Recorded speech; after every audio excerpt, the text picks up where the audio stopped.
Eh ben c'est parti, nous sommes le 19 mars 2026. On se retrouve pour cette dernière séance consacrée au Ktuvim, aux hagiographes, avec toujours cette idée d'aller explorer les frontières de la Bible hébraïque, ces livres dont on peut se poser la question de savoir pourquoi est-ce qu'on les a mis dans la Bible et pourquoi pas d'autres, et pourquoi dans cette partie-là de la Bible, en quoi est-ce qu'il pouvait y avoir éventuellement une controverse autour de ces livres. Alors, j'ai choisi, vous voyez, des livres très différents, qui correspondent à des époques différentes, avec des enjeux rédactionnels différents. Là, on travaille sur le livre de Daniel. On va continuer aujourd'hui le livre de Daniel. Euh, la question qui m'avait été posée, c'était pour la validation de l'examen, hein, pour ceux qui vont la faire. C'est un devoir sur table de 4 heures. Et effectivement, mon but, c'est de contrôler vos connaissances acquises en Ancien Testament au cours de ce semestre, et notamment sur cette troisième partie, euh, en partant à partir de textes, un travail d'exégèse. Donc, on va prendre un ou plusieurs textes, un peu emblématiques, on va dire, ou en tout cas représentatifs, et vous allez, à partir de ces textes et à partir de ce que je vous aurai appris ce semestre, expliquer à quoi sert ce texte ou ces textes, pourquoi ils sont là, euh, quelles controverses ils ont pu susciter, et finalement, pourquoi est-ce qu'ils se sont retrouvés peut-être justement dans la Bible, alors que d'autres pas, et pourquoi dans cette partie-là de la Bible. Voyez. Donc ça va être un petit peu l'occasion que vous aurez de tester un petit peu vos connaissances et votre habileté, on va dire, à naviguer dans cette partie de la Bible. Voilà. Mais c'est un cours de deuxième année, hein, donc je tiens évidemment compte du fait que vous débutez, que vous avez commencé à apprendre l'hébreu, mais que vous n'êtes pas encore, vous lisez pas encore votre Bible en hébreu couramment, etc. Donc ce ne sera pas des questions techniques de philologie. Ça, je réserve ça pour des niveaux supérieurs, en particulier au niveau master, où là, effectivement, on attend de vous que vous soyez capable de jongler très vite entre l'hébreu, le grec, etc. Mais là, dans un examen, un devoir sur table de quelques heures seulement, il est évident que vous n'avez pas le temps de faire tout ça. Donc voilà, rassurez-vous. Pour réviser, bah, vous retravaillez tout ce qu'on a vu en classe. Et bien sûr, je vous avais dit, il faut lire l'ensemble hein, des hagiographes, pas juste ceux qu'on a vus en classe. Euh, et donc, vous avez, pour les autres, vous avez évidemment les chapitres d'introduction dans le manuel d'introduction à l'Ancien Testament. Donc, vous avez aussi, à chaque fois, pour chaque livre, le plan, les enjeux, les thèmes principaux, etc., qui vous permettent d'avoir une bonne maîtrise de l'ensemble. Alors, pour revenir au livre de Daniel maintenant, on a donc la semaine dernière, enfin ou pas la semaine dernière, c'était la dernière séance, c'était il y a quelques jours. On a travaillé donc sur le livre de Daniel et on a fini, si je me souviens bien, la section en araméen. Euh, je dis pas de bêtises, n'est-ce pas? Attendez, je vérifie. Où est-ce que j'en suis? Voilà, j'avais noté ça. C'est ça. Et donc, il y a donc deux parties principales dans le livre de Daniel. Une partie en araméen, qu'on a vu, avec des récits de bravoure qui alternent avec des visions, qui ne concernent pas forcément Daniel, mais aussi d'autres jeunes judéens. Et on avait évoqué le fait qu'il y avait une tradition littéraire dans le judaïsme, qu'on a vu documentée à Qumran, on en avait déjà parlé avec Esther, qui montre que il y avait à l'époque des traditions sur la place des Judéens en diaspora, euh, dans un contexte, là en l'occurrence en Mésopotamie et puis ou à la cour perse, puisque Daniel est un peu à cheval sur les deux. Euh, et puis là, on va basculer ensuite de l'araméen à l'hébreu. Donc ça, c'est très intéressant. Euh, ces chapitres-là sont plus tardifs que les chapitres en araméen. On le voit au niveau de la langue elle-même, puisque, comme je vous dis, il y a même des mots d'emprunt, et on va le voir au niveau du contenu lui-même, puisqu'on va évoquer, là encore, des périodes plus tardives. Bon, vous me direz, c'était aussi le cas dans les chapitres araméens, puisqu'on a évoqué à un moment donné la période hellénistique, mais là, ça va être pareil. Et sauf que là, les chapitres en hébreu sont plus détaillés que les chapitres en araméen. Et puis par ailleurs, Au niveau du genre, là, on n'a plus du tout de texte narratif. Vous voyez que dans les chapitres en araméen, on nous raconte des histoires. Il y a donc un genre narratif. Là, il n'y a plus de genre narratif. On ne peut pas des histoires. On est vraiment on est dans une apocalypse, hein, euh, qui est, qui est un sous-genre de la prophétie, pourrait-on dire, puisqu'il s'agit d'une apocalypse, hein. Le mot grec, apocalypse, veut dire révélation. Donc quelqu'un reçoit une révélation divine. Souvent, c'est sous la forme de vision ou de choses comme ça.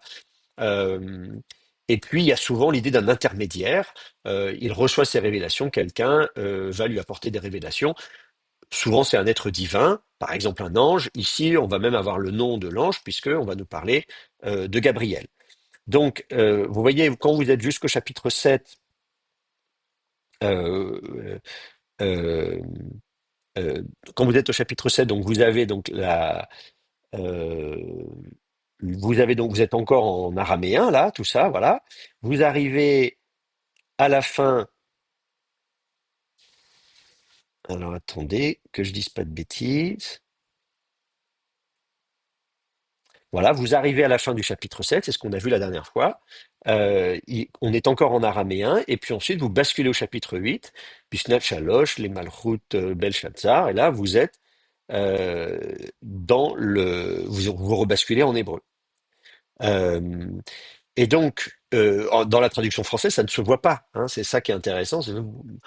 En français, on voit pas la différence, mais en hébreu, c'est assez marquant le passage. On est en araméen, puis tac, on repasse en hébreu sans crier gare. Et donc, on va avoir dans cette section en hébreu trois grandes révélations. Donc, la section en hébreu, je vais vous marquer ça à l'écran.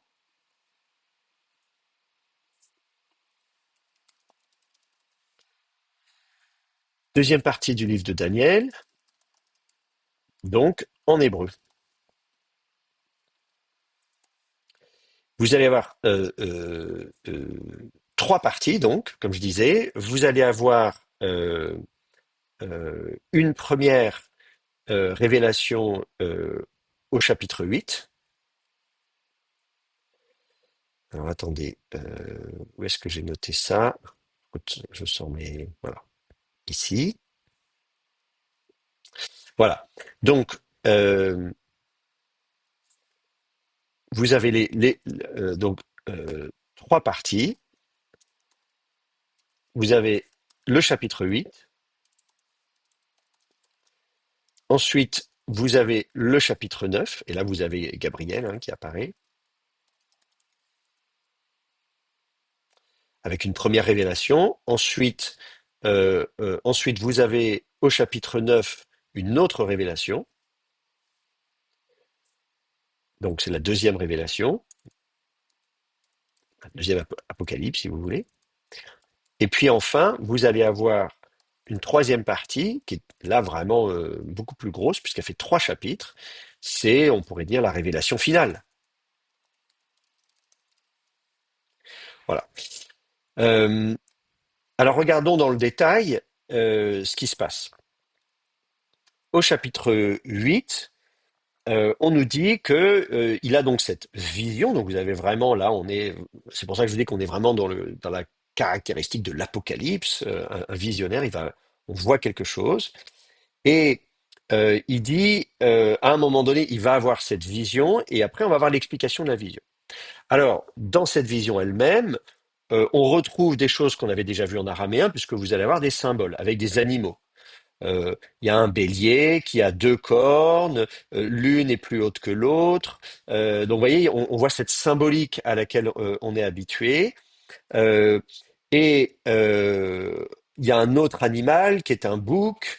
Euh, voilà, et le bouc qui frappe le bélier, il lui brise les cornes, le bouc devient très grand, et puis ensuite sa corne se brise, il y a quatre cornes à la place, et puis d'elle sort une petite corne qui s'agrandit. Vous voyez, donc en fait, bon, il y a tout un tas comment dire, de symboliques, et puis on parle à un moment d'une armée, d'un sacrifice qui fut enlevé, et puis on dit ça dure combien de temps? On va donner une durée, voilà, 2300 soirs et matins, voilà. Et donc il dit, moi je comprends pas ce qui se passe. Et puis après, quelqu'un vient lui expliquer. Donc la première partie, il a la vision, la deuxième partie, il y a l'explication. On avait déjà vu la même structure précédemment dans la section en araméen, et la personne qui lui apparaît s'appelle Gabriel. Alors Gabriel, évidemment, là c'est la première fois qu'il apparaît dans la Bible. C'est un archange. On va le retrouver dans le Nouveau Testament, hein. C'est l'archange Gabriel qui va annoncer à Marie qu'elle va enfanter le Sauveur, etc. Donc, justement, si vous lisez le Nouveau Testament, on dit, tiens, Gabriel, tout le monde a l'air de savoir qui c'est, mais il vient d'où? Alors déjà, il faut savoir que quand vous lisez le Nouveau Testament, bah, il faut avoir lu l'Ancien Testament avant, parce que sinon vous comprenez pas. Et même là, plus précisément, ici, on ne nous précise pas quelle est vraiment sa fonction, sa place. En réalité, on en sait un peu plus grâce au livre d'Enoch. Et le livre d'Enoch présente énormément de parallèles avec le livre de Daniel. Il est également en araméen, à peu près à la même époque. La langue araméenne est à peu près la même dans les deux. On a aussi retrouvé des manuscrits d'Enoch en araméen à Qumran. Et on va aussi avoir des visions, des révélations. Enoch va voir des choses. Voilà, il va être aussi en contact avec des anges qui vont lui parler, qui vont lui montrer des choses. Voilà. Donc, en fait, le meilleur parallèle du livre de Daniel, c'est le livre d'Enoch. Euh, alors, dans nos Bibles, on a le livre de Daniel, mais on n'a pas le livre d'Enoch. Ce qui est un petit peu fâcheux, parce que le livre d'Enoch est aussi très important pour comprendre, bah, comme je vous dis, le livre de Daniel, mais pas que, dans le Nouveau Testament aussi. D'ailleurs, le livre d'Enoch est cité dans le Nouveau Testament, dans l'Épître de Jude.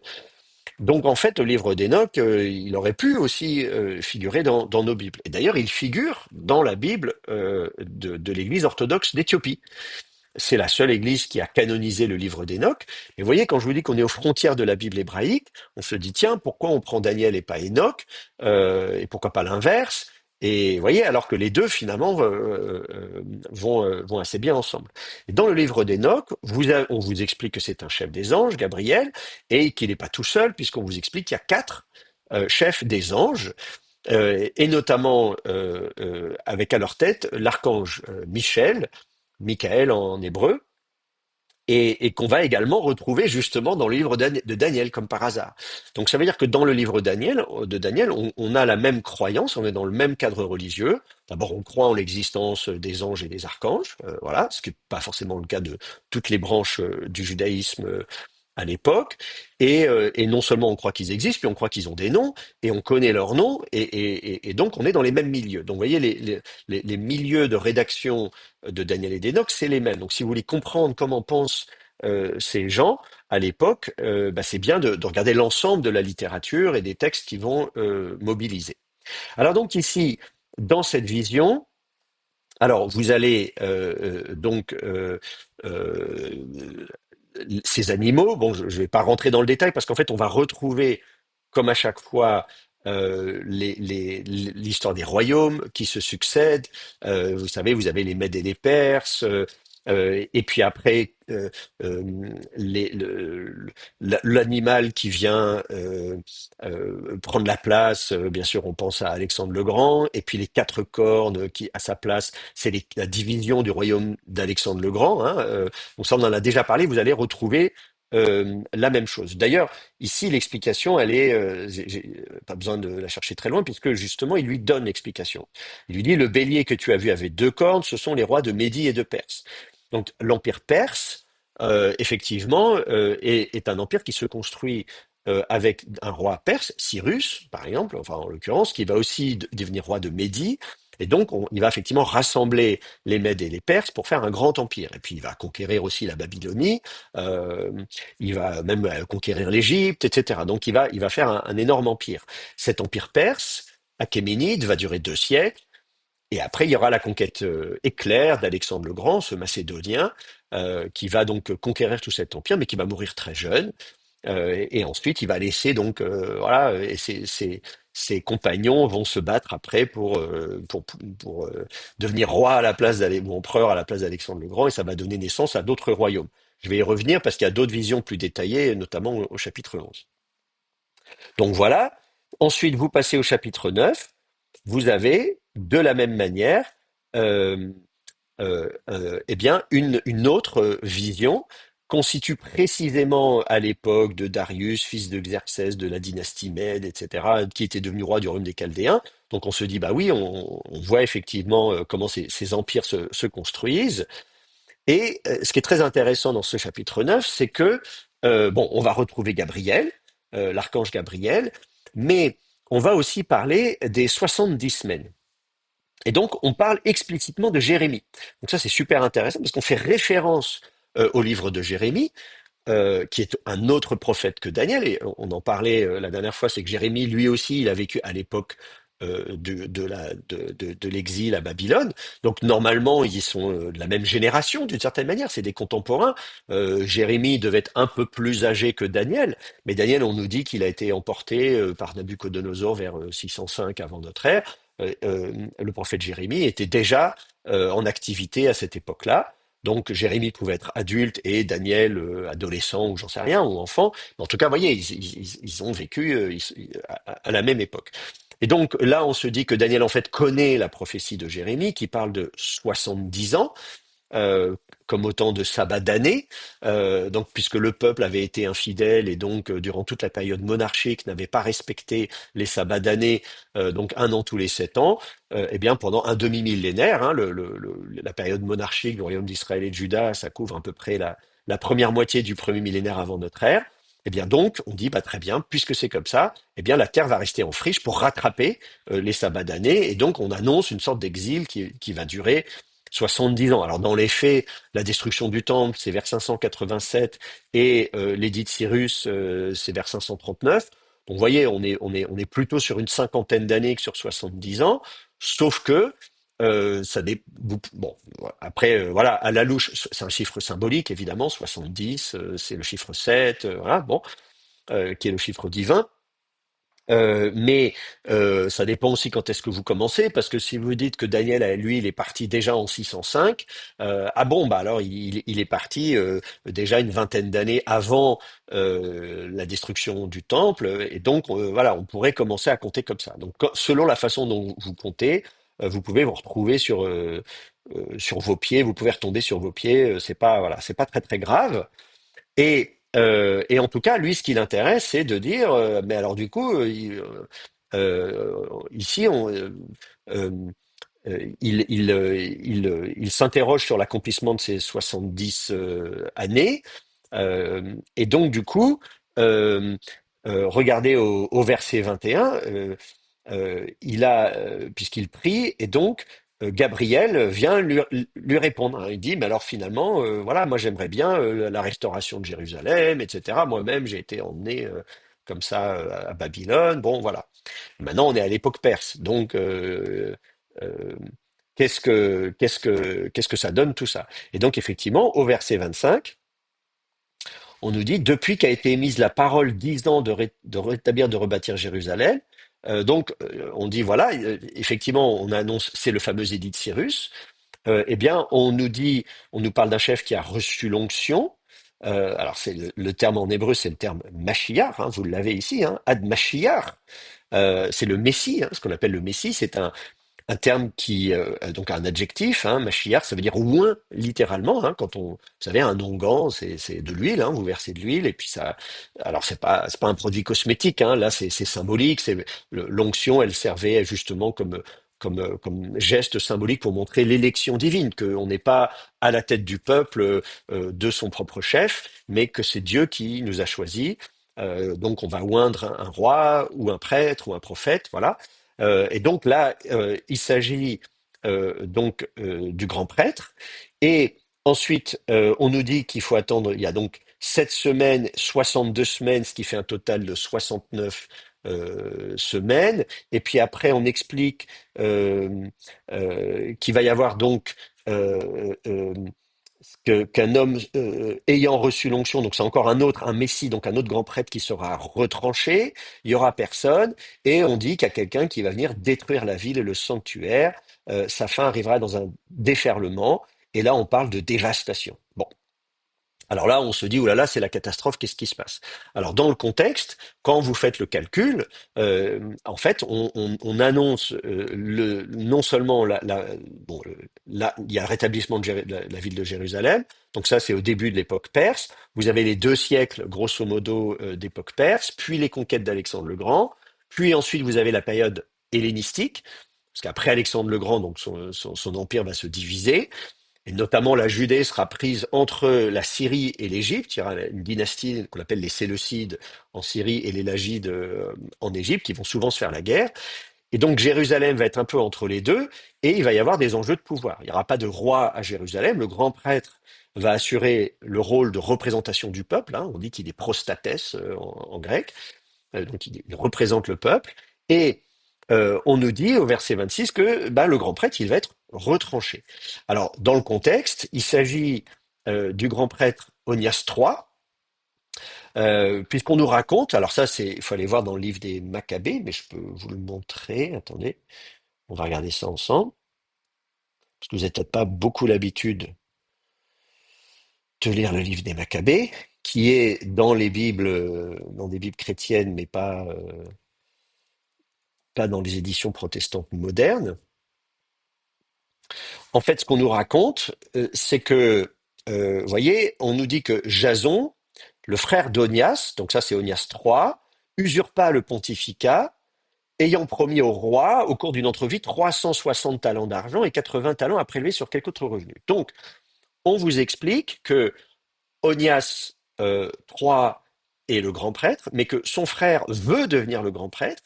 Et qu'est-ce qu'il fait? Il va voir le roi, en l'occurrence le roi c'est Antiochos IV, qui devient roi vers 175 avant notre ère, et que donc il va voir euh,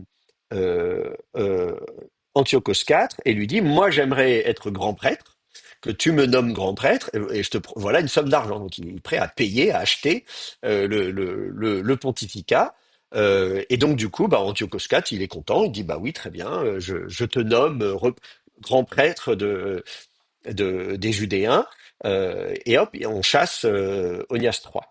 Euh, alors évidemment, vous imaginez bien que ça ne plaît pas à tout le monde. Normalement, la grande prêtrise, ça ne s'achète pas, c'est pas quelque chose qu'on monnaie comme ça. Et effectivement, Jason est considéré donc par l'auteur du livre de Daniel comme étant un imposteur ou quelqu'un de voilà et Onias III, c'est quelqu'un de bien. Le pauvre, il s'est fait bon voilà. Alors et donc il finit comme Onias III n'est pas content, il finit par se faire assassiner. Euh, on nous explique, regardez, Jason envoya Ménélas, voilà. Euh, Ménélas ayant été présenté au roi, allant aborder avec les manières d'un personnage important, se fit attribuer le pontificat à lui-même, évinçant Jason en offrant 300 talents de plus que lui. Donc vous voyez quelqu'un qui arrive derrière qui dit bah, très bien, moi j'offre encore plus. Euh, donc c'est tout un pataquès. Ainsi, Jason, qui avait supplanté son frère, fut supplanté à son tour et dut s'exiler. Mais voilà, donc je vous passe un petit peu tous les détails. Bon, voilà, je vais pas rentrer dans les détails parce qu'on n'a pas le temps. Mais en tout cas, on va finir par assassiner Onias III. Alors il y a un peu un doute parce que Flavius Joseph, qui est un historien juif de la fin du 1er siècle de notre ère, nous raconte que Onias s'enfuit en Égypte et va établir un temple juif, donc à Léontopolis. Mais évidemment, on numérote pas. Nous, on les a, nous aujourd'hui, on va dire Onias III, Onias IV. Il y a un doute savoir si c'est Onias III ou Onias IV, parce que donc les sources sont pas toutes concordantes. Voilà. Donc en tout cas, ce passage de Daniel fait référence à cette période comme un peu trouble, vous voyez, dans les années 170 avant Jésus-Christ, où chacun c'est à qui offrira le plus pour devenir le grand prêtre. Bon. Et donc, on nous explique ici que, au verset 27, il fera alliance avec la multitude euh, une semaine et durant la moitié de la semaine, il fera cesser le sacrifice et l'offrande. Donc on explique qu'Antiochos IV fait donc alliance avec des Judéens hellénisés, hein, et qui sont prêts même, comme je vous disais, même à payer Antiochos IV pour, voilà, pour s'attirer ses faveurs. C'est évoqué aussi dans 1 Maccabée chapitre 1, verset 11. On nous dit en ces jours-là, des vauriens surgirent d'Israël, ils séduisirent beaucoup de gens en disant, allons, faisons alliance avec les nations qui nous entourent. Et donc, effectivement, voilà, on vous explique aussi dans le livre des Maccabées, 1 Maccabée 1:11, que oui, effectivement, parmi les Judéens, il y a des Judéens qui sont favorables au fait de faire alliance avec les Grecs, hein, donc que ce soit les Séleucides au nord ou les Lagides au sud. Euh, euh, bon, voilà. Et donc, tout ça est évidemment critiqué par le livre de Daniel, et on critique tout particulièrement Antiochos IV, puisqu'on nous dit même qu'il fait cesser le sacrifice et l'offrande. Sur l'aile des horreurs, il y aura un dévastateur. Bon, voilà. Donc, on nous explique là quelque chose d'assez dramatique. Euh, c'est une référence à la crise machabéenne, puisqu'Antiochos IV a carrément consacré ou reconsacré le temple de Jérusalem, non pas au dieu Yahvé, mais au dieu Zeus. Regardez ce qu'on nous dit, par exemple, dans 2 Maccabées, chapitre 6, verset 2. Donc on nous explique que on nous explique donc on envoie donc on décide de profaner voilà le temple de Jérusalem, de le dédier à Zeus Olympien, pour dédier à Zeus hospitalier, celui du mont Garizim, parce qu'il y avait donc un temple aussi sur le mont Garizim, donc à une quarantaine de kilomètres au nord. Euh, voilà. Et donc on nous dit que le temple était rempli de débauches et d'orgies. Voilà. On nous dit que l'autel était couvert des victimes impures. Donc on fait des sacrifices mais qui ne sont pas conformes aux prescriptions de la loi de Moïse. Il n'était pas permis de célébrer le sabbat, ni d'observer les fêtes de nos pères, ni simplement de confesser qu'on était juif. Voyez. Donc là, c'est intéressant voilà, d'une une véritable crise. Vous imaginez ce qui se passe. Le temple est profané, il est souillé, il est consacré à un autre Dieu. On fait des sacrifices qui ne sont donc pas conformes à la volonté divine. On a des pratiques de, je sais pas, de débauche, etc. Il y a des sources qui nous disent même qu'on aurait érigé une statue de Zeus, mais c'est des sources un peu tardives, donc je ne sais pas s'il faut en tenir compte. Enfin, en tout cas, peu importe. Tout ça est effectivement enfin, une vraie catastrophe, et c'est ce qui va soulever, d'ailleurs, la révolte des Maccabées. Hein. Le livre des Maccabées raconte ça, en fait, le fait que un prêtre et ses fils, Mattathias et ses fils, qu'on va surnommer les Maccabées, hein, c'est un surnom, eh bien vont se révolter, et ça va donner naissance donc à cette période qu'on va appeler la période hasmonéenne. Et donc c'est de ça dont il est question ici au chapitre 9 du livre de Daniel. Donc on parle là de ce qui se passe dans les années 160 avant Jésus-Christ, entre 170 et 167 avant Jésus-Christ, on nous parle d'une période, la moitié de la semaine, c'est-à-dire 3 ans et demi. Vous voyez, c'est justement cette période-là dont il est question. Ensuite, on arrive à la troisième vision, les chapitres 10, 11, 12, c'est une troisième vision qui vont encore parler de la même période. Donc, vous voyez, les 3 visions nous parlent à chaque fois du problème de la période hellénistique, et là plus précisément de la crise maccabéenne.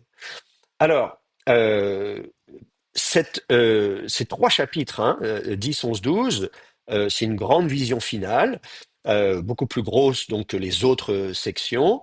Et donc, on va encore avoir le même principe avec d'abord la vision elle-même. Il va voir des choses. Ensuite, il va y avoir l'explication de cette vision et même un détail. Alors là, vraiment, de point de vue chronologique, on va rentrer dans le détail de la chronologie de ces périodes-là. Et puis enfin, le chapitre 12, ça c'est l'apogée, c'est la résurrection, avec un épilogue, etc. Alors regardons dans cette vision, vous avez la visite d'un archange. euh, euh, on va le mentionner. Euh, on avait déjà parlé de Gabriel, mais là, on va nous expliquer que Gabriel est rejoint par un deuxième archange. Et cette fois-ci, on nous explique euh, que c'est l'archange Michel, Michael. Et puis ensuite, pour savoir de quoi il s'agit, bon bah il va s'agir de la Grèce. On en avait déjà parlé. Je crois que là c'est dit. Euh, voyons voir. Euh, euh, voilà, attendez, je vais aller un peu plus loin. Alors attendez, j'essaie de gagner un peu de temps. Voilà. Alors, regardez le détail chronologique, vous l'avez au chapitre 11. On nous dit 3 rois se dresseront encore pour la Perse, puis le quatrième amassera plus de richesses, il mettra tout en œuvre contre le royaume de Grèce. Donc on comprend qu'on va basculer. On nous parle d'abord au chapitre 2 donc de l'époque perse, avec différents souverains de l'époque perse. Puis ensuite, on nous annonce la venue Alexandre le Grand, un roi vaillant se dressera, dominé avec une grande puissance, très bien, formidable. Ensuite, son royaume se brisera, sera divisé aux quatre vents du ciel. Donc, comme je vous disais, c'est toujours pareil. C'est Alexandre le Grand qui va mourir jeune et dont le royaume sera divisé avec différents souverains. Notamment, on va s'intéresser au Séleucide au nord et au Lagide au sud. Donc c'est ce qu'on nous dit ici au verset 5 et 6. Le roi du sud deviendra fort. Donc ça c'est l'Égypte, avec la dynastie des Ptolémées, hein, la dynastie des Lagides. Voilà. Et puis ensuite, on va nous expliquer on va nous parler du roi du Nord au verset 7. Donc on va nous expliquer qu'il va y avoir une guerre avec la Syrie, donc les Séleucides qui sont au nord. Donc tous les rois qui s'appellent Ptolémée, etc., c'est des rois d'Égypte, des rois grecs en Égypte. Et au nord, les rois séleucides, c'est eux qui vont s'appeler Séleucos et Antiochos, etc. Ça, c'est les dynasties au nord. Et voilà, il va y avoir la guerre, bien sûr, il va rester, et revient dans le roi du Sud. Bon, voilà, je ne peux pas trop rentrer dans les détails de l'histoire, mais si l'histoire de l'Orient hellénistique vous intéresse, il y a des livres d'histoire, évidemment, qui sont très bien, qui détaillent tout ça très bien. Ensuite, on va s'intéresser, à partir du verset 10, à Antiochos III, puisqu'on va avoir plusieurs campagnes.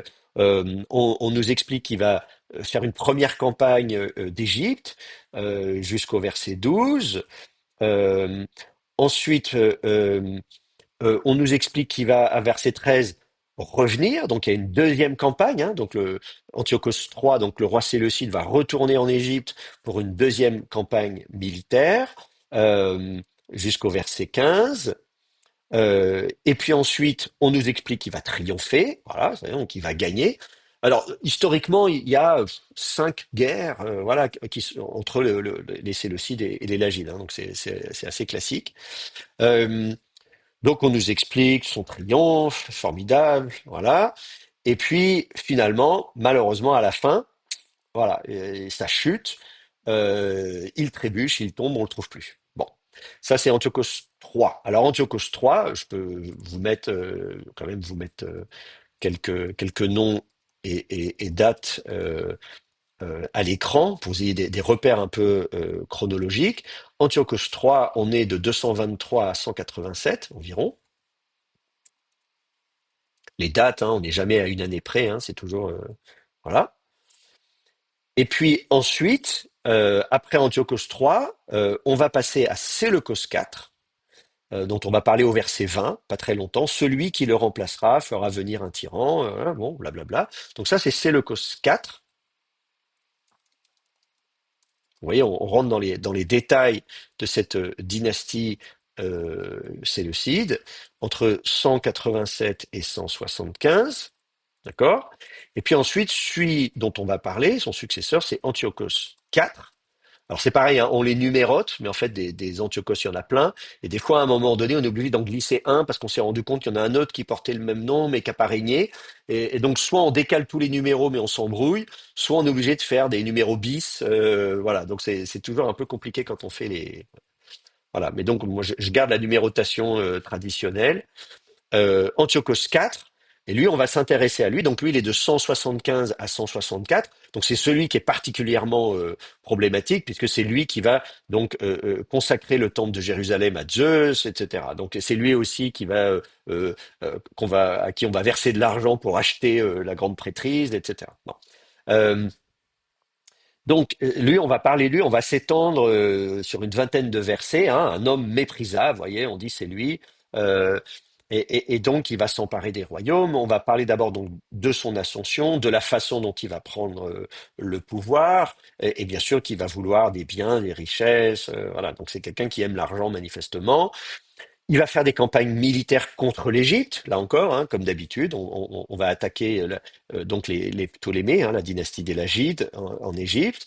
On en a sur plusieurs versets comme ça, jusqu'au verset 28. Puis après, on nous dit qu'il revient dans son pays. Et puis ensuite, à nouveau, on va parler d'une deuxième campagne militaire contre l'Égypte, d'accord?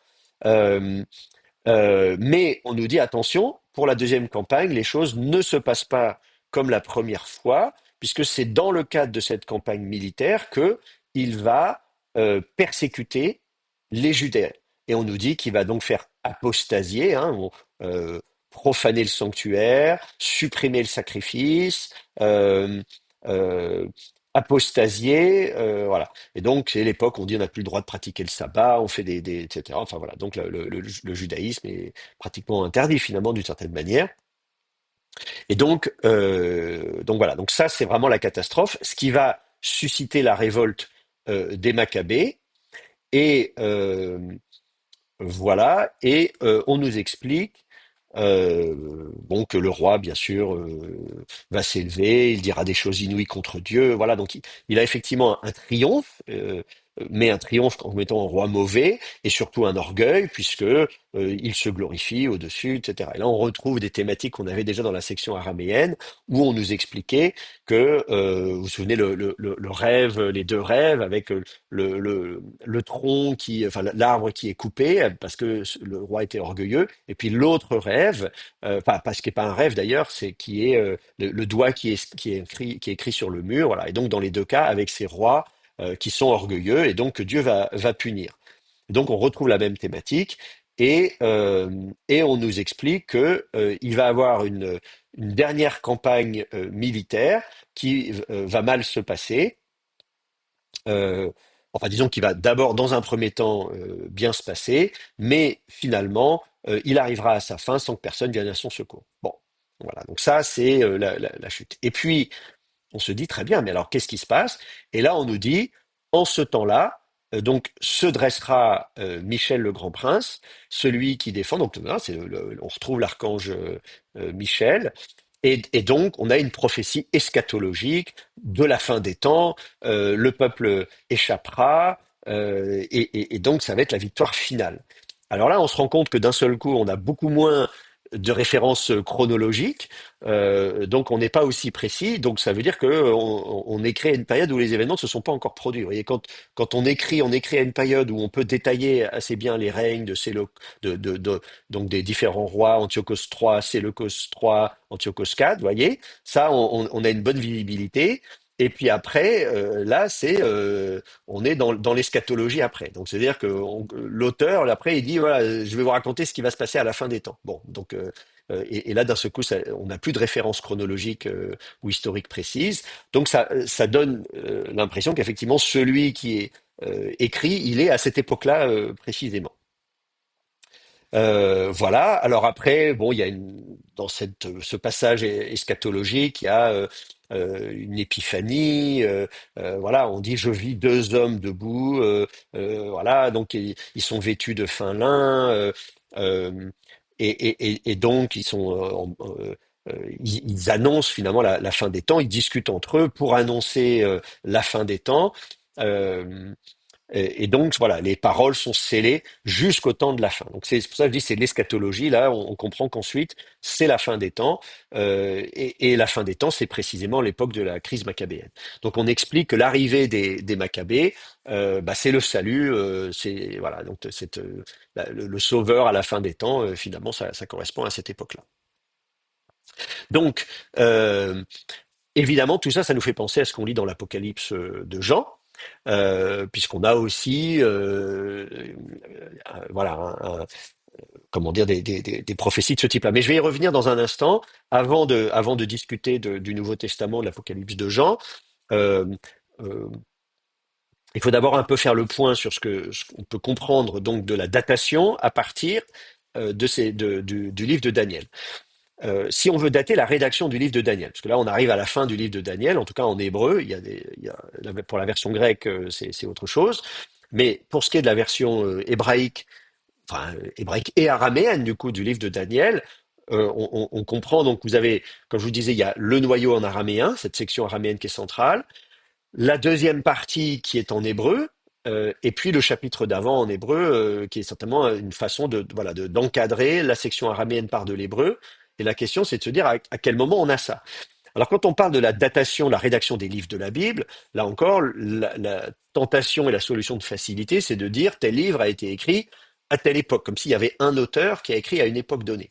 Mais évidemment, vous avez compris, puisqu'on a déjà vu, on a déjà discuté avant pour les livres dont on a parlé, pour ce qui est de la Bible hébraïque, c'est beaucoup plus compliqué que ça. Il y a rarement un auteur pour un livre de la Bible, et il faut plutôt imaginer une période de rédaction assez large, sur plusieurs siècles, avec l'intégration de sources plus anciennes, l'ajout peut-être d'autres sources, la rédaction de choses nouvelles. Voilà, donc il y a tout ce processus éditorial qui se fait sur plusieurs siècles. Donc, si on veut faire une fourchette, on avait fait la même chose pour Esther, on se dit, bon, Daniel, d'abord, on nous le présente dans le livre de Daniel lui-même, il y a des indications chronologiques, on nous explique qu'il a vécu au sixième siècle avant Jésus-Christ, on va dire, hein, voilà, tout au long du sixième siècle, à la fois pendant la période de l'exil à Babylone et puis au début de l'époque perse, donc on va dire sixième siècle, hein, à la louche. Donc évidemment, ça nous permet de dire une date de départ pour le début du livre de Daniel, ça ne peut pas être avant. Euh, euh, et puis on va jusqu'à l'époque de la crise machabéenne, donc deuxième siècle avant notre ère, dans les années 160. Donc ça, c'est la fourchette du livre à propos des événements eux-mêmes. Alors ce qui est intéressant, c'est que euh, euh, on peut se poser la question au milieu de cette fourchette-là de qu'est-ce qu'on peut dire justement de ce Daniel, peut-être en dehors même du livre de Daniel. Tout à l'heure, je vous parlais du livre d'Enoch, et c'est vrai qu'effectivement, dans le livre d'Enoch, eh bien, figurez-vous qu'on voit mentionner Daniel. Mais Daniel n'apparaît pas dans le livre d'Enoch comme étant le personnage, le jeune judéen exilé à Babylone, etc. Non, il apparaît dans une liste d'anges. Je vous disais tout à l'heure, dans le livre d'Enoch, on vous donne les noms des chefs des anges, et là vous avez les archanges, donc avec Gabriel et Michael notamment, ils sont quatre. Mais dans le livre d'Enoch, vous avez aussi une liste de chefs des anges, mais de l'autre côté, c'est-à-dire des anges mauvais, des anges déchus. Le livre d'Enoch vous raconte que dans le ciel, il y a des anges. Alors le mot ange, j'utilise le mot ange parce qu'on a l'habitude de parler des anges et des archanges, mais le mot messager, ange, ça vient du grec angelos, qui veut dire messager, qui est la traduction d'hébreu malhar, qui veut dire aussi messager. Ça vous dit pas que si c'est un être humain ou divin, un messager, ça peut être un pigeon, hein, un pigeon voyageur. Enfin, je caricature un peu, hein, je fais de l'humour, mais voilà, ça vous dit pas la nature du messager. Euh, S'il est humain ou divin en l'occurrence. Dans le livre d'Enoch, on va parler, et dans le livre de Daniel aussi, on va utiliser le terme araméen de ir, qui est le terme de veilleur. Ce sont des veilleurs. Donc, mais là encore, ça désigne leur fonction, ça ne désigne pas leur nature. Mais on comprend que ce sont des êtres divins, puisqu'ils ont, on dirait aujourd'hui, des super pouvoirs. Vous voyez, si vous regardez des textes enfin, avec, je sais pas, avec des super-héros et des machins, enfin bref, bon voilà. Donc on comprend que c'est pas juste des êtres humains. Et donc on nous explique que certains d'entre eux convoitent des femmes, des humaines, et ils décident de descendre sur Terre pour s'unir à elles. Et on nous dit même dans le livre d'Enoch que c'est sur le mont Hermon, donc qui est une montagne qui est aujourd'hui à la frontière entre le Liban, la Syrie et Israël. Une région malheureusement déchirée par des violences et des guerres, voilà. Mais une très belle région, une belle montagne. Et donc on nous dit que c'est là. Ce qui est intéressant, c'est-à-dire qu'au pied de l'Hermon, vous avez un site qui s'appelle Dan, Tel Dan, hein, le site archéologique de Tel Dan, le territoire d'ailleurs de Dan. Or, Daniel, ça veut dire Dan et Dieu. Le mot Daniel. Hein. Donc, le fait qu'on se situe là dans le territoire de Dan, c'est pas une coïncidence.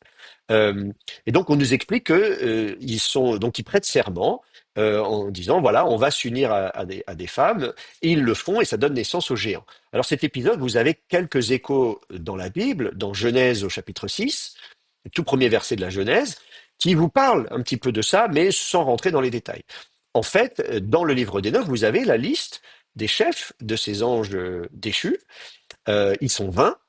Et en septième position, eh bien, vous avez Daniel.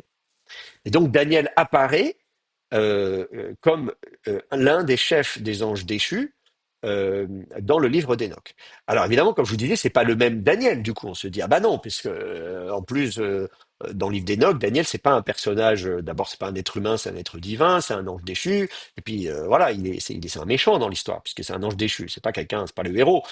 Donc c'est pas le même Daniel. Mais quand même, c'est le même prénom. alors que c'est pas un prénom super classique, disons, c'est pas un prénom très courant spécialement, et que par ailleurs, on l'a vu, il y a des liens entre Daniel et Enoch.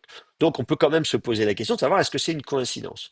Autrement dit, est-ce que il s'agit pas de dire que le livre d'Enoch est allé chercher le personnage de Daniel du livre de Daniel pour le noircir, c'est pas ça que je suis en train de dire, mais de se dire est-ce qu'il n'y aurait pas un ancêtre commun, vous voyez, il n'y aurait pas finalement un personnage Daniel qui aurait donné naissance à des traditions autour de ce personnage, comme je dis en plus dans le territoire de Dan, et donc pourquoi pas un être divin.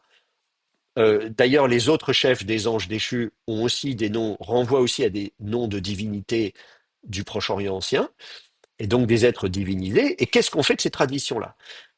On les intègre pas. Quand on est dans le contexte du judaïsme, on dit tiens, bah moi j'ai des personnages qui viennent des traditions du Proche-Orient ancien. Est-ce que je les accepte? Est-ce que je les intègre tels quels? Est-ce que je les adapte? Ou est-ce que je les rejette? C'est-à-dire, je vais en parler, mais de façon négative. On voit par exemple que parmi les géants qui naissent de l'union de ces anges déchus et des femmes, donc la naissance à des géants, l'un d'entre eux, on a un manuscrit de Qumran qui nous dit qu'il s'appelle Gilgamesh.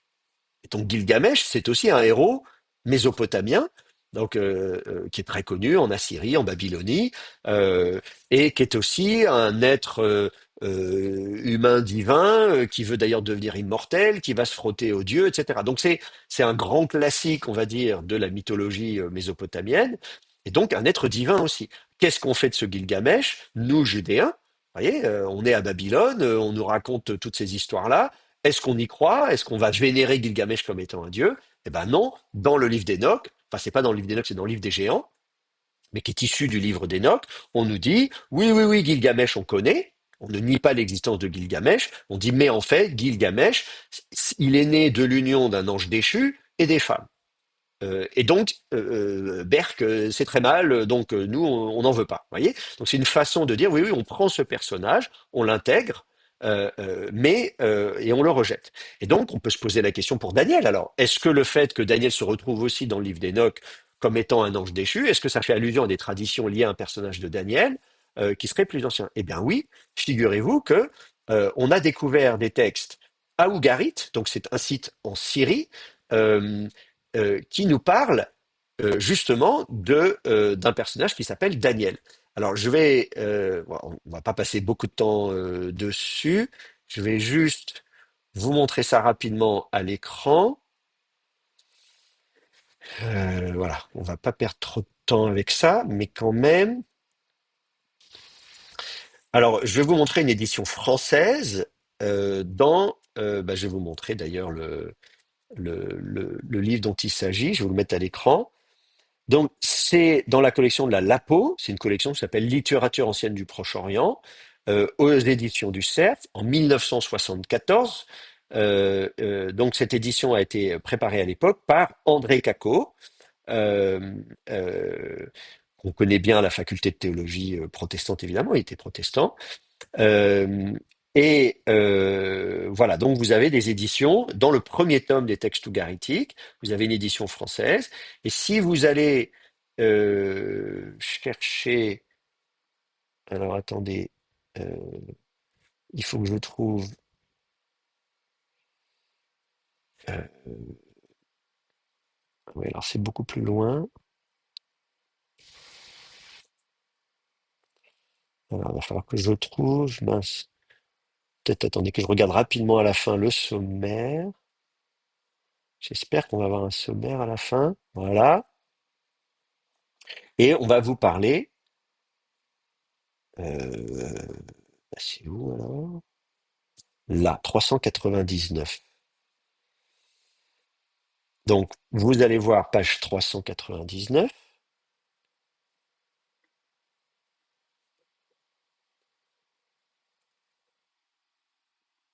Alors, 2 secondes, j'arrive.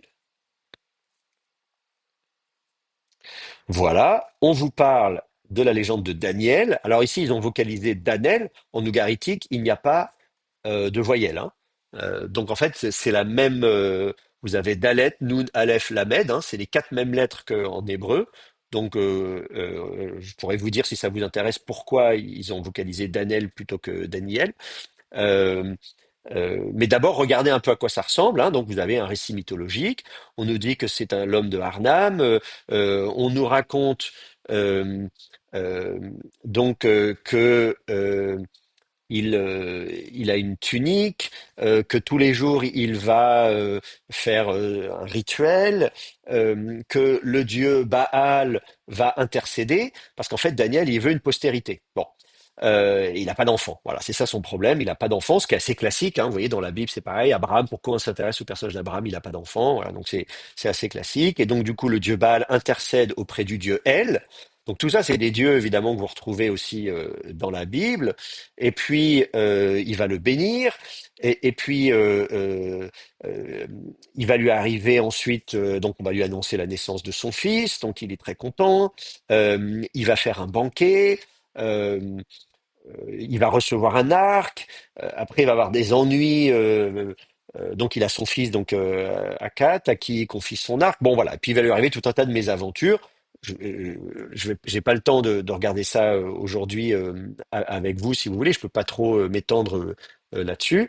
Mais effectivement, vous allez donc avoir des traditions liées au personnage euh, euh, de Daniel. Alors, parce qu'effectivement, à un moment donné, en fait, cet arc va attirer la convoitise de la déesse Anat.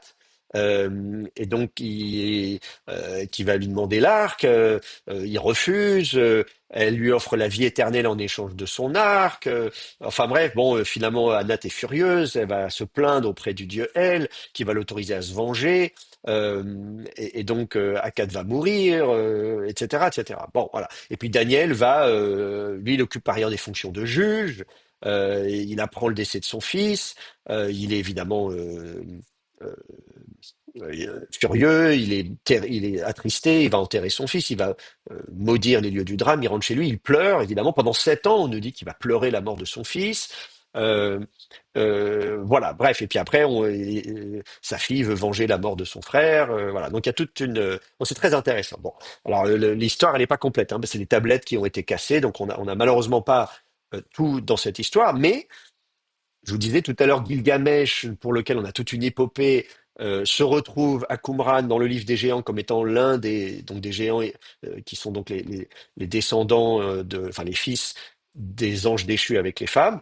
Eh bien, de la même manière, on comprend qu'en fait Daniel, quand on vous parle de Daniel comme étant un ange déchu, on fait référence à ce Daniel-là, qui était connu aussi. Donc, il y avait aussi des textes mythologiques, une épopée, etc. Bon. Euh, le fait qu'il soit juge, c'est intéressant parce que je vous ai pas dit tout à l'heure, mais Dan, la racine Dan, din, en hébreu, c'est le verbe juger. Donc Dan, c'est le juge. Donc Daniel, ça veut dire Dan est Dieu, mais Dan, c'est aussi le juge, hein. Donc le juge est Dieu ou Dieu juge, quelque chose comme ça. Euh, et euh, donc on se dit, il y a des traditions autour de ce personnage de Daniel. Et d'ailleurs, on les retrouve dans la Bible, mais pas dans le livre de Daniel. Je vais vous montrer où ça se passe. C'est dans le livre d'Ézéchiel, au chapitre 14. euh, euh, euh, à partir des versets 13 et suivants. Dans le livre d'Ézéchiel, alors Ézéchiel, c'est un prophète qui est lui aussi à l'époque de la déportation à Babylone. Donc il est aussi de la même génération que Daniel. Ils sont censés se connaître, hein, vous voyez, donc, enfin se connaître, je dis pas personnellement, mais je veux dire, ce sont des contemporains. Et voilà ce que nous lisons dans le livre d'Ézéchiel. Et en plus, dans le livre d'Ézéchiel aussi, il y a aussi des révélations, il y a aussi des visions.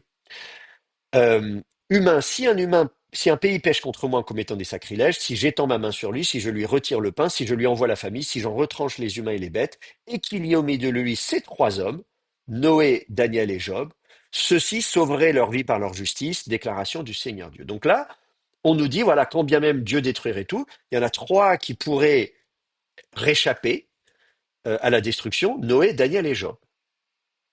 Et on les retrouve un peu plus loin, au verset 20, Noé, Daniel et Job. Voilà. Donc eux, on évoque, ils pourraient se sauver eux, mais ils ne sauveraient ni fils ni fille. Alors là, c'est très intéressant parce que Si vous prenez Noé, par exemple, bah oui, on connaît l'histoire de Noé. Dieu décide de détruire effectivement le pays, la terre, hein, la terre au sens là, la terre, la planète entière, ou le pays en tout cas, le déluge. Et effectivement, Noé va réchapper parce qu'il c'est un homme juste. Et donc lui, il va réchapper. Et il arrive à sauver ses fils parce qu'il construit l'arche et donc il peut emmener avec lui ses fils et sa famille. Bon. Job, pareil, oui, bah, très bien, le livre de Job, on connaît. Job aussi, qui renvoie aussi à une époque très lointaine. Noé, vous voyez, c'est la 10e génération depuis la création du monde, donc Noé, c'est des milliers d'années en arrière.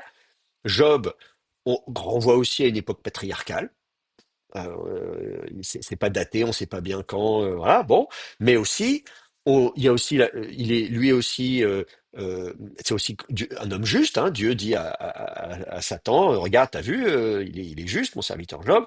Et on sait aussi dans l'histoire qu'il va perdre ses enfants vont mourir, lui-même va être affligé, mais il va pas mourir, etc. Bon, très bien. Donc on s'est dit, il y a des hommes qui sont justes, qui ont des enfants à sauver, et qui renvoient à une époque patriarcale. Et puis entre les deux, bah là, vous avez Daniel. Alors on se dit, là, il y a un problème, parce que Daniel, à l'époque d'Ézéchiel, c'est censé un petit gamin qui part en exil à Babylone. De quoi on parle? On se dit, là, ça ne colle pas du tout. Et, et donc, on se dit, ça peut pas être le même Daniel, ça doit être un autre Daniel.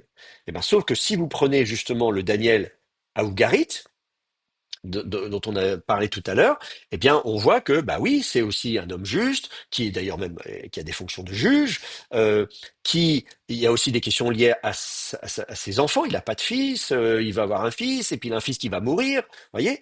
Et ça renvoie aussi à une époque patriarcale, puisque les textes ougarites eux-mêmes datent du XIIIe siècle avant notre ère, or c'est des tablettes hein, qui sont des copies de copies d'une tradition qui est peut-être même orale, qui peut remonter très loin donc qui renvoie en tout cas à l'époque patriarcale, c'est sûr. Là, on est au minimum un demi-millénaire avant Ézéchiel. Donc c'est sûr qu'à l'époque où on écrit le livre d'Ézéchiel, cette histoire-là, elle renvoie très loin. Et dans ce passage du livre d'Ézéchiel, si vous regardez justement l'orthographe de Daniel en hébreu, vous avez donc Noach, Daniel, Iov. Et Daniel, ici, vous voyez, Dalet Nun Aleph Lamed, qui est écrit donc comme comme à Ougarit, hein, les quatre mêmes consonnes. Là, ça fait pas de problème en soi.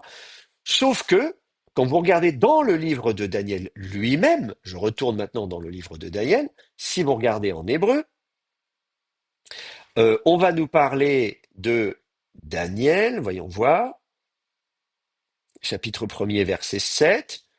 Regardez, vous trouvez Daniel écrit comme ceci, Daniel, avec non seulement un iode entre les deux, mais un iode qui n'est pas qu'une mère de lecture, parce qu'il est vraiment consonne avec un dagesh dedans. Je vais quand même l'écrire à l'écran, parce que c'est peut-être pas, euh, comme vous débutez un peu en hébreu, vous êtes peut-être pas trop l'habitude. Donc, j'explique. Vous avez donc ce prénom, Daniel, qui est donc un nom propre, qui se termine en El. Alors El, c'est le dieu El, hein, c'est soit le nom propre El, le nom du dieu qui s'appelle El, ou bien c'est le nom commun Dieu. Voilà, un dieu. Bon. Donc soit il s'appelle El, soit c'est un dieu. Bon. Donc ça, il n'y a pas de problème. Et vous avez beaucoup de noms qui font référence à des divinités. On appelle ça des noms théophores. Théophore, c'est du grec. Ça veut dire qui porte. Théos, c'est Dieu. Phéros, c'est porter. Donc un nom qui porte un nom de Dieu, qui comporte un nom de Dieu. Donc un nom théophore, c'est un nom qui renvoie à une divinité. Alors la divinité, ça peut être Elle, ça peut être Yahvé, ça peut être Baal, ça peut être qui vous voulez. Bon, voilà. Euh, et il peut être placé au début ou à la fin du mot. Là, il a la fin du mot. Mais vous avez parfois les deux. Vous pouvez avoir, par exemple, euh, moi je sais pas, Elia, par exemple. Donc ça c'est Élie, le prophète Élie, Eliyahu, ou Yehoël, c'est Joël. Dans tous les cas, vous avez Yahou au début ou à la fin. Bon, voilà, dans tous les cas, vous dites que Yahvé est Dieu. Voilà. Euh, et donc vous avez donc deux composantes, Dan, la racine Dan, qui veut dire juger, et elle. Donc, Dan, ça veut dire que vous dites elle est juge, ou Dan est Dieu. Bon, vous pouvez le traduire comme vous voulez.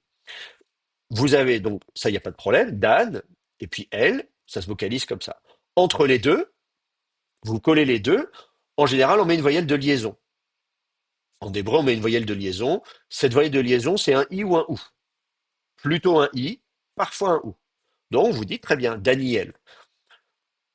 En hébreu, on n'imagine pas trop qu'il n'y ait pas de voyelle de liaison. Techniquement, c'est possible, hein. Dan El, moi je veux bien, mais en général, effectivement, dans les noms propres en hébreu, quand vous collez comme ça ces deux composantes d'un nom en hébreu, vous allez avoir une voyelle de liaison entre les deux, et cette voyelle de liaison, c'est souvent un i. Donc, Daniel. Normalement, ça se prononce Daniel, et le aleph est une consonne qui bloque le passage de l'air. C'est un coup de glotte, hein. C'est pour ça qu'on la translittère par cette petite apostrophe. Daniel. Sauf que, si je suis un petit peu feignant, est-ce que je vais prononcer Daniel en bloquant le passage de l'air, ou bien est-ce que je vais dire Daniel? Vous entendez la différence? Daniel, Daniel. Dans le premier cas, je bloque le passage de l'air et j'ouvre Daniel. Dans le deuxième cas, je dis, allez, on s'en fiche, je parle vite, donc je vais dire Daniel. Et or, c'est très souvent ce qui se passe, on appelle ça un amuissement du Aleph. Le Aleph a tendance à s'amuer, et donc effectivement, on va avoir tendance à dire non pas Daniel, mais Daniel. Et à partir du moment où j'ai dit Daniel, eh bien en fait, mon I, je vais passer du I au L, je vais avoir un glissement. IL, IE, IE. Vous voyez, on passe du I au E, il va y avoir un glissement.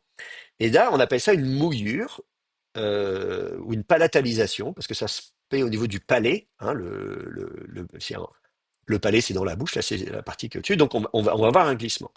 Et donc, en fait, de, de Daniel, je vais passer à Daniel. D'ailleurs, le IE de IOE, c'est comme si je mettais une sorte de Y entre les deux, de IE, Daniel. Vous voyez? Donc, de Daniel, je vais passer à Daniel. Je vais prononcer un truc comme ça. Vous voyez? Daniel. Et même pour indiquer sur le fait que le iode, je vais vraiment le prononcer comme une consonne et que je vais rester dessus, je vais même l'appuyer et on met un dagesh. Le dagesh, c'est pour dire, attendez, j'appuie sur le iode. Vous voyez, visuellement, on le voit, il y a un point dessus. Donc on vous dit, attendez, le iode, il faut pas, non, non, passer le temps qu'il faut. Donc on appelle ça une gémination, un allongement du iode, Daniel. Et donc ça, c'est la prononciation qu'on va avoir, Daniel. Alors du coup, le aleph, il ne sert plus à rien. On ne le prononce plus. Il est devenu quiescent. C'est comme ça qu'on dit en hébreu, le aleph devient quiescent, il est plus prononcé. Euh, je ne suis plus obligé de l'écrire. Voilà. Je pourrais écrire comme ça, Daniel. Mais ça pique un peu les yeux quand même de ne pas l'écrire, donc on aime bien le garder quand même.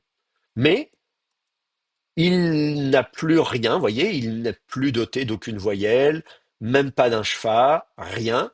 Il est là, mais c'est un peu comme si c'était une mère de lecture, sauf que c'est pas une mère de lecture. Euh, et on va prononcer comme ça. Et donc, on passe de la prononciation Daniel à Daniel, puis Daniel. Je peux mettre en translittération si ça vous intéresse. On passe de Daniel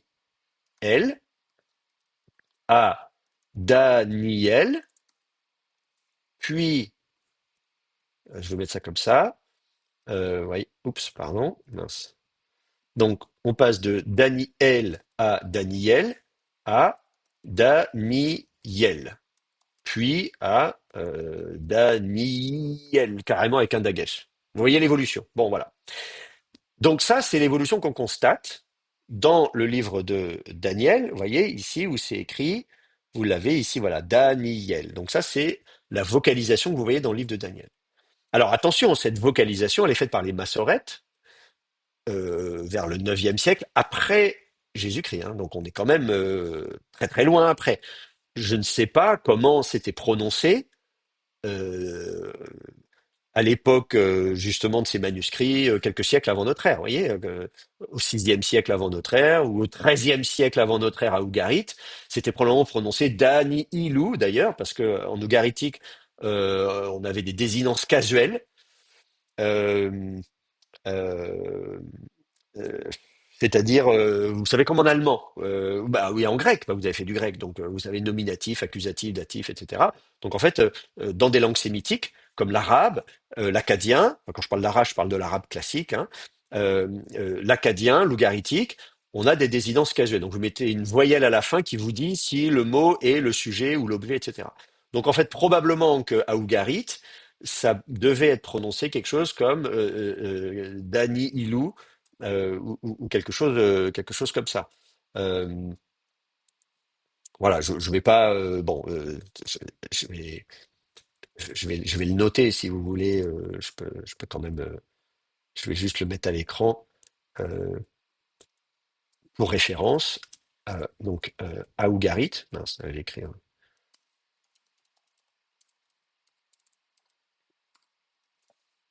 Voilà, ça pouvait être écrit comme ça, Dani Ilou. Voilà, enfin, prononcé comme ça. Moi, ça reste hypothétique, si vous voulez, hein. Je ne dis pas que c'est comme ça que ça devait être prononcé. Mais voilà, donc, tout ça, les langues anciennes, de toute façon, on n'a pas d'enregistrement audio de l'époque, donc tout ça reste très spéculatif. Mais ce qui est sûr, c'est que la vocalisation des massorètes, elle distingue très clairement le Daniel d'Ézéchiel et le Daniel du livre de Daniel. Dans le livre d'Ézéchiel, vous avez la vocalisation Daniel, et dans le livre de Daniel, vous avez la vocalisation Daniel. Donc eux, ils prononcent différemment. Est-ce que c'est artificiel, fait par les massorettes, pour dire, oulala, c'est pas du tout les mêmes personnages, ne confondez pas les deux, on va, voilà. Ou bien est-ce que les massorettes sont les héritiers d'une tradition plus ancienne, avec des prononciations différentes? Je n'en sais rien. En tout cas, ce qui est sûr, c'est que le personnage de Daniel dans le livre d'Ézéchiel renvoie à ces traditions plus anciennes issues du livre d'Ougarit. Et c'est comme ça qu'il se retrouve dans le livre d'Énoch. Or, comme je disais, dans le livre d'Énoch, vous avez les mêmes préoccupations. Enfin, en tout cas, c'est écrit, c'est une apocalypse, c'est écrit en araméen, c'est la même époque, etc. Donc les auteurs, les milieux qui vont écrire le livre d'Enoch, c'est ceux-là aussi qui vont écrire le livre de Daniel, pour faire simple. Alors, je ne dis pas que c'est exactement les mêmes personnes ou qu'ils étaient d'accord sur tout, mais on comprend que c'est les mêmes milieux. Or, ce sont les milieux où on connaît ces traditions, on connaît les traditions, notamment Ougarit, machin, etc. Et donc, il est possible que le fait d'intégrer le livre de Daniel dans le livre d'Enoch, d'intégrer Daniel, c'est une façon de dire oui, oui, on connaît les traditions à ce héros, ce personnage mythologique de Daniel, et on les intègre, mais en ayant un regard négatif dessus. Alors que dans le livre de Daniel, on dit oui, oui, nous, oui, le héros Daniel, bien sûr, on connaît. Mais d'ailleurs, on a d'autres choses à vous dire sur ce héros, parce que nous, on le connaît, mais différemment. Et donc, on va aussi dire, oui, oui, vous voulez qu'on vous raconte des histoires sur un héros qui s'appelle Daniel. Bah, nous, une sorte on va faire la concurrence avec, voilà, moi j'ai d'autres histoires à vous raconter sur ce Daniel, et du coup, on va le situer, voilà, comme ce Judéen exilé, etc. Mais ça veut dire, mais malgré tout, c'est écrit par des gens qui connaissent ces traditions du Proche-Orient ancien, qui cherchent à les intégrer et à faire de Daniel ce héros qui va être lui aussi en contact avec le divin, notamment dans les derniers chapitres, vous voyez, puisque là, au chapitre 12, il assiste carrément, il a une théophanie, il voit ces deux êtres qui discutent entre eux, enfin, il est complètement projeté dans le monde du divin. On n'est plus le jeune Daniel qui est, vous savez, jeté dans la fosse au lion, etc. Voilà, où on explique, ou même dès le premier chapitre, où on nous raconte qu'il est en formation pour devenir un haut fonctionnaire, et que, voilà, donc on n'est plus le jeune Daniel exilé judéen, on est au contraire là, d'abord un Daniel beaucoup plus âgé, puisque on vous raconte que ça se passe à l'époque perse, hein, donc là il faut l'imaginer avec les cheveux blancs, tout ça, voilà, à la fin de sa vie. Donc c'est le vieux Daniel, c'est pas le jeune Daniel, c'est le vieux Daniel, et surtout un Daniel qui est complètement projeté dans le monde du divin. Euh, euh, euh, avec des révélations et en contact avec des anges, tout comme le Daniel du livre d'Enoch et le Daniel d'Ougarit. Voilà. Donc ça vous montre aussi l'importance, quand vous voulez évoquer ces traditions, de dire on comprend aussi pourquoi Daniel a pu faire polémique. C'est-à-dire que quand on parle de Daniel, il y a des gens qui ont dit attendez, attendez, attendez, mais Daniel, mais on connaît Daniel. Mais Daniel, c'est voilà la légende, c'est Ougarit, c'est machin, c'est tout ça. On veut pas de ça. Donc un livre qui porte le nom de Daniel, vous rigolez, pas de ça chez nous. Bon. Euh, Et du coup, il y a pu y avoir effectivement une controverse sur l'intégration du livre de Daniel. Alors que quand vous regardez dans le livre d'Ézéchiel, évidemment, on vous parle de Daniel, mais de l'autre. Le livre d'Ézéchiel et le livre de Daniel sont tous les deux des apocalypses. Oui, il y a des visions déjà, des textes prophétiques visionnaires. Or, Ézéchiel a été intégré dans les Névi'im en plus, alors que le livre de Daniel a finalement été intégré, mais dans les Ktuvim. Vous voyez, donc on voit bien à un moment donné que ça a posé problème. Et puis, euh, autre chose également, donc sur la question de la datation. Comme je vous le disais, donc on voit que on parle, on évoque des événements vraiment tardifs, puisqu'on parle des événements des années 160 avant Jésus-Christ. Donc là, contrairement à Jérémie et Ézéchiel, qui certes parlent de l'exil à Babylone et annoncent éventuellement la fin de l'exil à Babylone, etc., ils ne parlent pas beaucoup de ce qui se passe après. Euh, alors que là, le livre de Daniel, très clairement, est en plein dans les périodes postérieures, et même plus que l'époque perse, mais carrément l'époque hellénistique. Donc là, évidemment, on comprend aussi que le livre de Daniel, dans sa version finale, ne peut pas être, enfin, en tout cas, très ancien. Même si on peut imaginer qu'il y ait des noyaux, comme je disais, on peut imaginer que certains, dans le noyau araméen, il peut y avoir des choses plus anciennes, mais que à un moment donné, c'est plus tardif. Et d'ailleurs, on le voit à Qumran, puisque on a un certain nombre de manuscrits de Qumran du livre d'Enoch, on en a pas mal, du livre de Daniel, pardon, on en a pas mal, on en a au moins 8, euh, mais peut-être plus. Alors après, c'est discuté, voilà, donc entre 8 et 12, enfin bref, voilà, donc une dizaine, on va dire, ce qui est pas mal du tout, quand même, parce que c'est même un peu plus, on va dire, que Jérémie et Ézéchiel, par exemple, hein, vous voyez, il fait un peu mieux que Jérémie et Ézéchiel. Il fait aussi bien que Enoch, pratiquement. Donc on voit que les deux sont intéressants. Et l'un d'entre eux est particulièrement intéressant, c'est le manuscrit 4Q 414. Je vais vous montrer à quoi ressemble ce manuscrit. Attendez, il faut que je vous montre ça.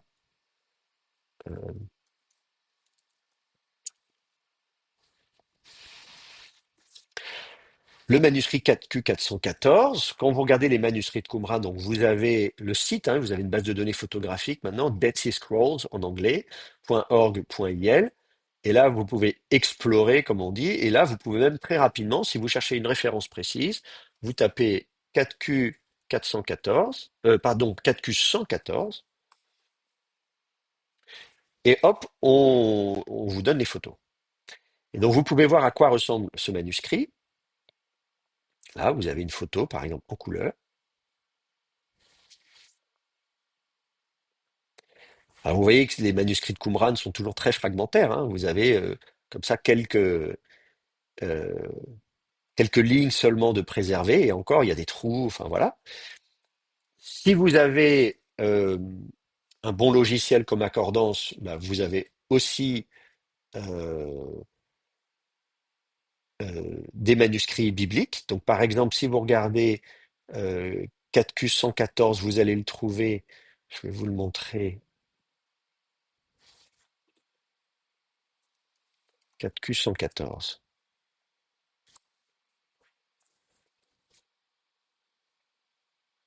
Ah, mince, j'ai mis le manuscrit grec.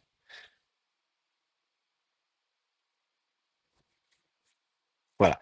4Q 114, vous voyez, on vous met entre parenthèses les numéros de versets. Ça commence à Daniel chapitre 10, verset 5.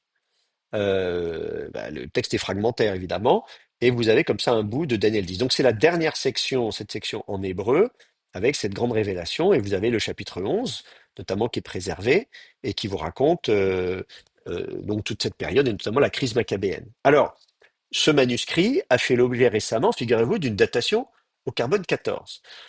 Dans dans une publication qui est parue euh, euh, l'année dernière, de façon en plus sur le site Arxiv, qui est donc qui permet de mettre à jour des publications électroniques, y compris quand elles sont pas en version finale. Euh, et donc je vais vous montrer le résultat du carbone 14. J'ai attendez, je vais vous montrer ça. Voilà.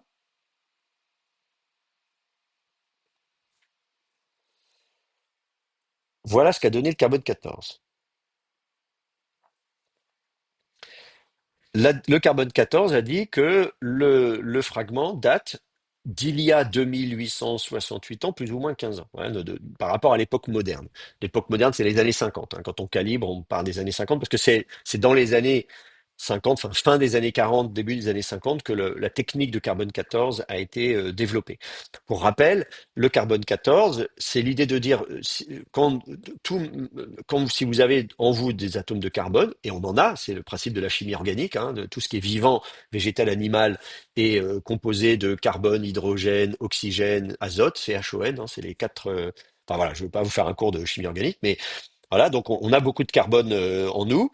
Et un type de carbone, un isotope de carbone en particulier, va se désagréger à la mort de l'être vivant, végétal ou animal. Donc là, en l'occurrence, c'est de la peau animale, hein, c'est copié sur du parchemin. Donc au moment où on tue l'animal, eh bien, ces atomes de carbone vont vieillir, entre guillemets, se désagréger, et notamment vont diminuer, l'isotope de carbone 14 va diminuer à un rythme constant. Donc imaginez, c'est comme si vous avez une bouteille d'eau, et que le carbone 14, c'est l'eau dans la bouteille. Vous tuez la bouteille, c'est-à-dire vous la percez, et elle va se vider de son eau à un rythme constant. Et donc vous revenez plus tard et la bouteille elle est vide ou elle est plus qu'à moitié pleine. Ah, mais non, imaginez. Donc imaginez vous arrivez, vous dites tiens la bouteille n'est pleine qu'à moitié. Or elle était pleine au départ. Quelqu'un l'a percée. Si je sais à quelle vitesse elle se vide, je peux savoir à quel moment on l'a percée. Donc on peut dater la mort de l'animal. Alors ça marche en théorie, sauf que ça suppose qu'on sait à quelle vitesse elle se vide et on sait combien, bon ça on sait à peu près, et que ça suppose aussi qu'on sait combien il y avait d'eau au départ. Par exemple, la bouteille était pleine. Oui, mais est-ce qu'elle était pleine? Donc la question c'est quelle était la quantité de carbone 14 dans l'animal au moment où on l'a tué. Et la quantité de carbone 14, elle évolue en fonction des époques. Et donc ça, c'est la grande courbe que vous voyez sur ce dessin, là, celle qui descend et qui remonte et qui descend, etc. C'est-à-dire qu'en fonction des siècles, là, vous avez, vous voyez, ça, c'est les années avant notre ère, hein, 300, 450, 300, 250, 200, 150, 100 avant Jésus-Christ. Vous voyez cette courbe-là, elle vous dit que la quantité de carbone 14 dans l'atmosphère terrestre, et donc en nous, elle varie en fonction de l'époque à laquelle on vit. Et donc cette courbe de calibration, on l'améliore régulièrement et en fonction des données qu'on a.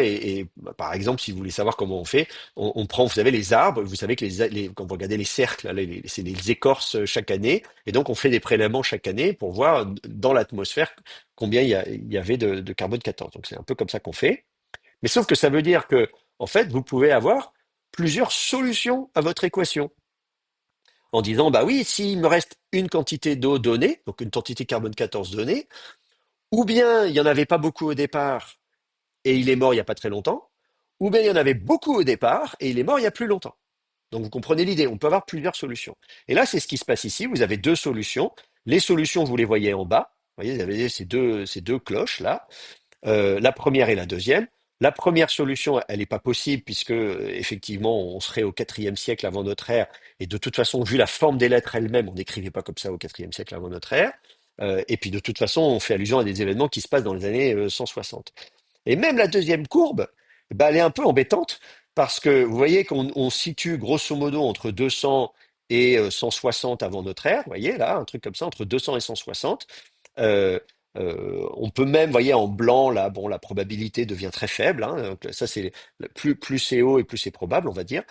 C'est pas impossible qu'on soit dans les années 160, 150.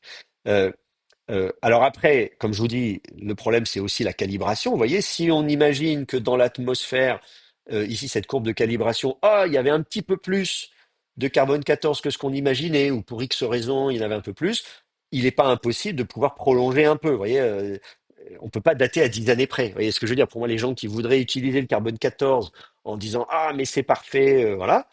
En plus de ça, on a des problèmes d'échantillonnage du carbone 14, puisqu'il faut faire un échantillon sur les petits fragments. Et comme vous l'avez vu, bah, les fragments qu'on a, ils sont pas très gros. Et en plus, ils ont été beaucoup manipulés. On les a trouvés dans les années 40 ou 50. Et à l'époque, vous avez tout un tas de photos où on voit les gens qui ils les prennent avec les doigts. On voit des gens qui fument des cigarettes, qui font, enfin bref. Donc on a mis de l'huile, parfois on a versé de l'alcool parce qu'on dit ah tiens il y a une tache, voilà, ou de l'huile de castor apparemment à un moment donné on mettait de l'huile de castor dessus. Et donc en fait quand vous faites un petit prélèvement, est-ce que l'échantillon que vous avez il n'a pas été contaminé par tout un tas de choses modernes. Donc on a eu des problèmes de datation carbone 14 qui sont parfois complètement délirantes. Donc les collègues qui ont fait cette datation carbone 14, c'est des collègues hollandais, ils expliquent qu'ils ont essayé de faire un traitement chimique des fragments pour compenser la contamination des fragments. Pour dire, voilà, pour essayer d'enlever toute cette contamination moderne, pour être sûr que l'échantillon ne soit pas contaminé. Mais eux-mêmes, ils disent bien, on a eu des résultats un peu aberrants. Alors là, les résultats sont pas totalement aberrants, mais à mon avis, il y a quand même un problème de calibration. Il faudrait pouvoir, mais cela dit, là encore, hein, on peut être dans les années 160. Simplement, ce que ça veut dire, c'est que ces chapitres-là, en hébreu, là, puisqu'on n'a que les chapitres 10 à 12 hein, dans ce manuscrit-là. Moi, je ne sais pas si ce manuscrit-là, il avait les chapitres d'avant, hein, les chapitres en araméen, les chapitres. Moi, je ne sais pas.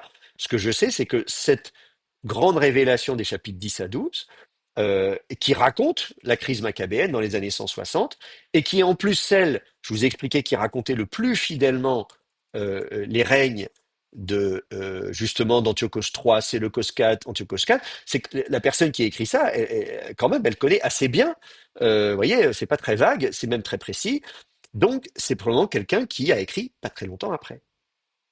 Et donc, moi, je me dis, il est très intéressant ce manuscrit parce que et comme je vous ai dit en plus tout à l'heure, on voit qu'après Antiochos IV, là au chapitre 12, alors là, il n'y a plus aucune référence chronologique. Tout de suite, ça y est, c'est la fin des temps. Il se passe plus rien après. Alors on sait historiquement qu'il se passe des choses, hein. Vous allez avoir Mattathias, puis Judas Maccabée, puis vous allez avoir Simon, Jonathan, vous allez avoir, enfin voilà, ils sont tous les frères et ça continue, Jean Hircan, enfin, donc on sait ce qui se passe au deuxième siècle avant notre ère. On le sait historiquement, mais l'auteur, lui, il ne le sait pas. Et donc ce que je vous disais tout à l'heure, l'indice interne du texte, quand on lit ça, on a l'impression que c'est quelqu'un qui connaît bien les règnes de Antiochos III, Séleucos IV, Antiochos IV, hein, il connaît bien ce qui s'est passé, voilà, mais il ne sait pas ce qui se passe après. Donc, on a l'impression que c'est écrit à cette époque-là. Eh bien, ça correspond exactement à ce qu'on voit grâce à ce manuscrit de Qumran. Si ce manuscrit de Qumran a effectivement été copié, alors en plus on date la mort de l'animal, hein, on date pas la copie, il faudrait dater l'encre pour ça. Donc et la peau, l'animal il peut mourir et puis on peut préparer la peau et puis après le rouleau il est pas forcément utilisé tout de suite. D'ailleurs on a des cas de palimpseste hein, ou comment dire des supports de parchemin où, sont lavés puis réutilisés après. Donc on peut tout à fait imaginer, je vous dis que même si l'animal il est mort dans les années 160, ça peut être écrit quelques années après. Euh, donc moi je suis pas contre l'idée que ça a pu être écrit, je ne sais pas, dans les années 150 avant Jésus-Christ, mais en tout cas, à mon avis, ça n'a pas été écrit longtemps après. Et ce qu'on a là sous les yeux, ça pourrait être un des tout premiers manuscrits. Du coup, alors je dis pas que là, on a la main même. Alors ce serait génial, j'avoue que moi, évidemment, si je pouvais dire, regardez, là, vous avez l'écriture même de l'auteur de ces chapitres, ce serait merveilleux. Je ne vais pas aller jusque-là, évidemment, euh, mais on a affaire à quelque chose qui est certainement une des toutes premières copies du livre de Daniel, en tout cas de ces chapitres du livre de Daniel. La question est de savoir est-ce qu'ils ont été greffés déjà à cette époque-là sur les autres chapitres, hein, comme je vous disais, qui ont pu exister avant et circuler indépendamment. Ça, c'est ça, voilà, ça c'est. Je n'ai pas de réponse à cette question malheureusement, mais les témoins, les manuscrits de Qumran sont là encore extrêmement précieux pour documenter la rédaction des textes bibliques et des livres de la Bible. Et puis, puisque je suis à Qumran, donc d'une part, euh, il y a ce manuscrit 4Q114, hein, qui est très très intéressant, comme je vous disais, qui a pu être copié quelques années seulement après les faits, en tenant compte éventuellement de la copie après la mort de l'animal, et puis aussi évidemment la question de la calibration du carbone 14, mais qui est pas trop mauvaise, comme je dis là, à mon avis, elle est bonne à 10 ans près ou 20 ans près, c'est quand même assez remarquable. Alors cela dit, outre les manuscrits de Qumran du livre de Daniel, comme je vous dis, on a une dizaine d'exemplaires, entre 8 et 12 ou 13 manuscrits du livre de Daniel lui-même, à différentes époques.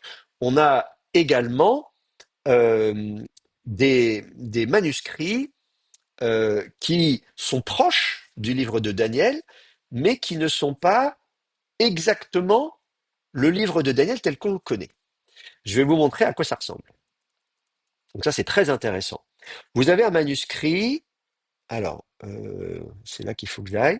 Voilà, vous avez un manuscrit qui s'appelle 4Q242, enfin il est numéroté 4Q242, voyez ici, on appelle aussi 4Q prière de Nabonide.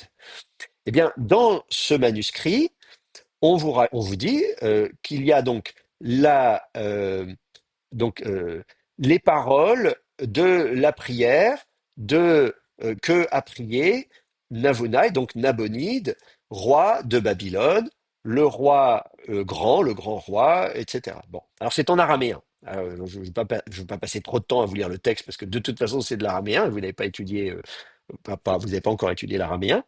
Euh, mais on nous raconte que donc ce roi de Babylone se retrouve exilé pendant 7 ans, etc. Donc en fait, quand vous lisez ce texte, on retrouve la même chose que dans Daniel chapitre 4, sauf que dans Daniel au chapitre 4, regardez ce qu'on lit, on nous dit que c'est moi, Nabuchodonosor, et c'est à lui que ça arrive. Bon, et qui fait ce fameux rêve qu'on va lui expliquer avec l'arbre qui va être coupé, et du coup il va être exilé.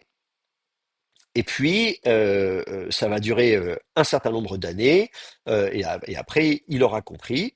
Voilà. Et donc en fait on retrouve la même idée de départ que lui-même. Enfin voilà, cette idée-là. Alors, la différence, c'est que c'est pas le même roi. Sauf que précisément, historiquement, on sait que le roi Nabonide, et non pas le roi Nabucodonosor, est parti en exil à un moment donné. Il est parti en tout cas. Alors les circonstances sont pas bien connues, on ne sait pas très bien ce qui s'est passé, combien d'années il a passé là-bas, on parle d'une dizaine d'années. Bon voilà, là on va dire 7 ans, évidemment, c'est toujours mieux que 10 puisque 7 c'est le chiffre parfait et ça montre bien que c'est la puissance divine qui l'amène, etc. Bon, donc et donc, on comprend à la fin que là, de la même manière, il comprend que ces dieux sont des idoles en fait. Hein, voilà, c'est ça. Donc, et donc c'est la même chose. Il se repent dans la suite du texte et donc il est rétabli. Vous voyez, il a retrouvé sa force, etc. Bon, donc ça c'est très intéressant ce manuscrit. Ça vous montre bien que ce texte que vous avez dans Daniel chapitre 4 il était connu, enfin cette idée, cette tradition du roi de Babylone qui est frappé par Dieu parce que il est idolâtre, parce qu'il ne rend pas gloire à Dieu, soit il rend gloire à d'autres dieux ou bien à lui-même. Donc Dieu va le châtier. Euh, et au bout d'un moment, plusieurs années, il va partir, il va se rendre compte, il va se repentir, il va être rétabli. Donc si vous voulez, cette idée, cette histoire, ce noyau historique, eh bien, il donne naissance à des traditions en araméen dans le cadre du judaïsme, hein, puisque là c'est un texte de Qumran que je vous lis, hein, c'est les archives du judaïsme, hein, euh, qui datent du 1er siècle avant notre ère. On est en Judée au 1er siècle avant notre ère, vous voyez. Bon, et donc, sauf que là, dans cette tradition-là, on sait que c'est Nabonide et pas Nabucodonosor. Donc à un moment donné, on a dû remplacer Nabonide par Nabucodonosor, probablement parce que Nabonide n'est pas connu. C'est pas un roi très connu, alors que Nabucodonosor, ah bah oui, dans la tradition juive, c'est le roi Nabucodonosor qui a déporté Daniel, qui a fait toutes les conquêtes, qui a détruit le temple de Jérusalem. Donc s'il y a bien un roi qui doit être châtié, c'est bien Nabucodonosor. Donc on s'est dit, on va simplifier, on va mettre Nabucodonosor, c'est quand même mieux comme ça, voyez. Et donc là, vous avez une sorte d'ancêtre du livre de Daniel ou de cousin, on va dire, du livre de Daniel. Mais c'est pas tout.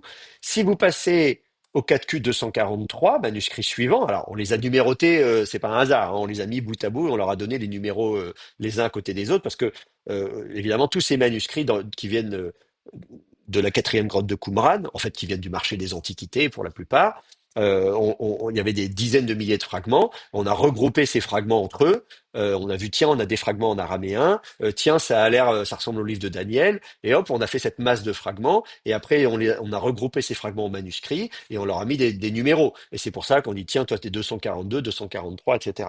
Mais il faut bien imaginer que cette numérotation, elle est le fruit du travail des éditeurs aujourd'hui.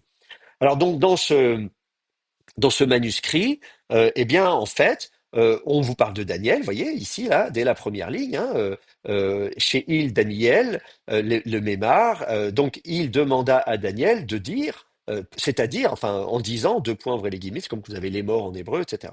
Et donc, waouh, vous retrouvez Daniel mentionné carrément, vous voyez, là, dans un texte en araméen. Donc on se dit, bon, bah, c'est le livre de Daniel alors. Sauf que quand vous regardez dans le détail, ça ne ressemble pas au livre de Daniel. Enfin, ça ressemble, on n'arrive pas à identifier un verset du livre de Daniel tel que nous on le connaît.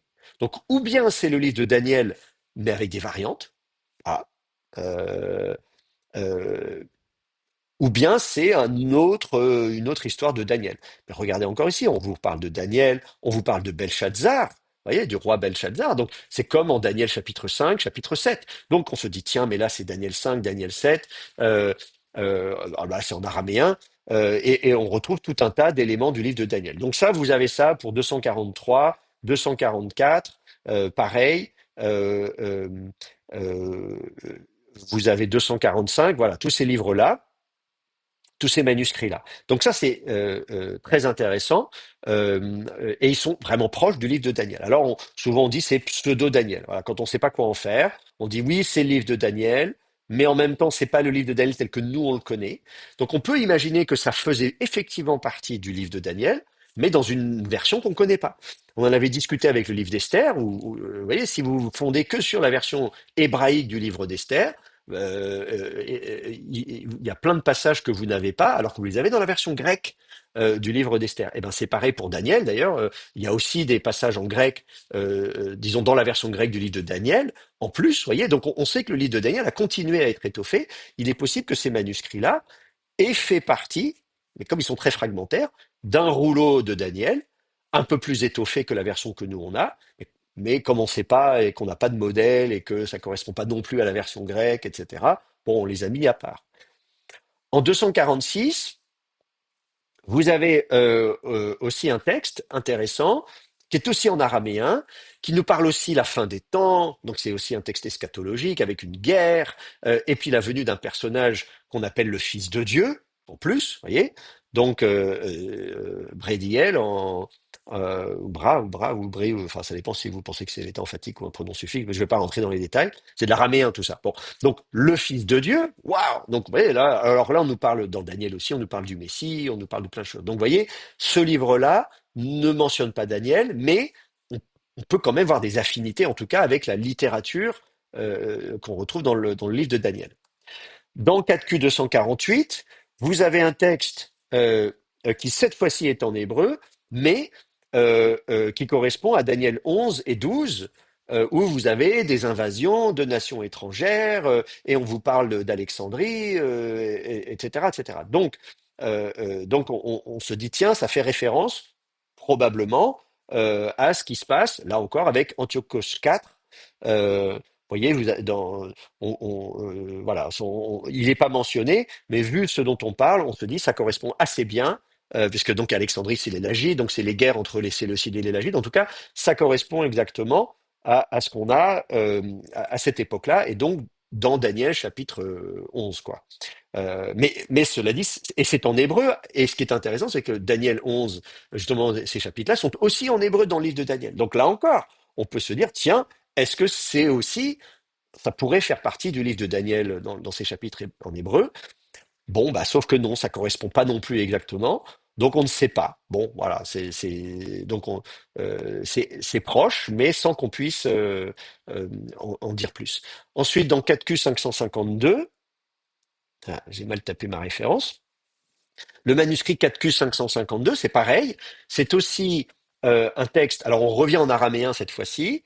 Et là où on trouve des choses similaires à ce qu'on a dans le livre de Daniel, outre le fait que c'est en araméen, je précise que c'est en araméen parce que la plupart des textes de Qumran sont en hébreu, hein. Les manuscrits araméens, c'est peut-être 15-20% des manuscrits de Qumran. Donc, c'est pas anodin d'avoir des textes en araméen. Et en plus de ça, on nous parle de quatre arbres qui représentent quatre royaumes. Alors vous allez me dire, ah bah oui, les quatre royaumes, ça on a l'habitude, hein. Vous voyez, ici on nous parle de quatre arbres. Voyez. Donc les quatre royaumes, bon bah très bien, et on nous parle de Babylone, de la Perse, voilà. Donc vous retrouvez, là vous êtes chez vous, hein, Daniel chapitre 4, Daniel chapitre 7, tout ça vous connaissez tout ça très bien. Donc quand on lit ça, on se dit c'est de l'araméen, il y a une métaphore avec des arbres, il y a quatre royaumes, bon bah c'est Daniel. Bah, sauf que là encore, ça ne correspond pas non plus au texte qu'on a, nous, dans notre version du livre de Daniel. Donc, soit il s'agit d'une version étoffée du livre de Daniel, ou peut-être de l'ancêtre, hein, peut-être on peut dire un récit qui a servi à l'auteur du livre de Daniel de dire, tiens, je vais raconter, c'est super cette histoire des quatre royaumes de machin, ben moi je vais l'intégrer et je vais en faire, voilà, ce que vous avez dans le chapitre 4, etc. Donc ça a pu servir de source. Voilà, donc c'est un ancêtre ou un cousin. Voilà. En tout cas, il y a une filiation, il y a un lien de parenté assez évident. En 4Q 552, pareil si vous allez voir 4Q 553, 553A, tous ces manuscrits-là ont cette même caractéristique. Ensuite, pareil, 4Q 556, je me dépêche parce que je vois qu'on arrive à la fin de l'heure. Euh, et comme c'est la dernière séance, il faut quand même que j'arrive au bout de, voilà, de ça. Et donc, de nouveau, 556, c'est intéressant puisque on a un texte, là encore en araméen, et qui raconte des guerres avec des peuples voisins. Et donc, ça ressemble encore à Daniel chapitre 11.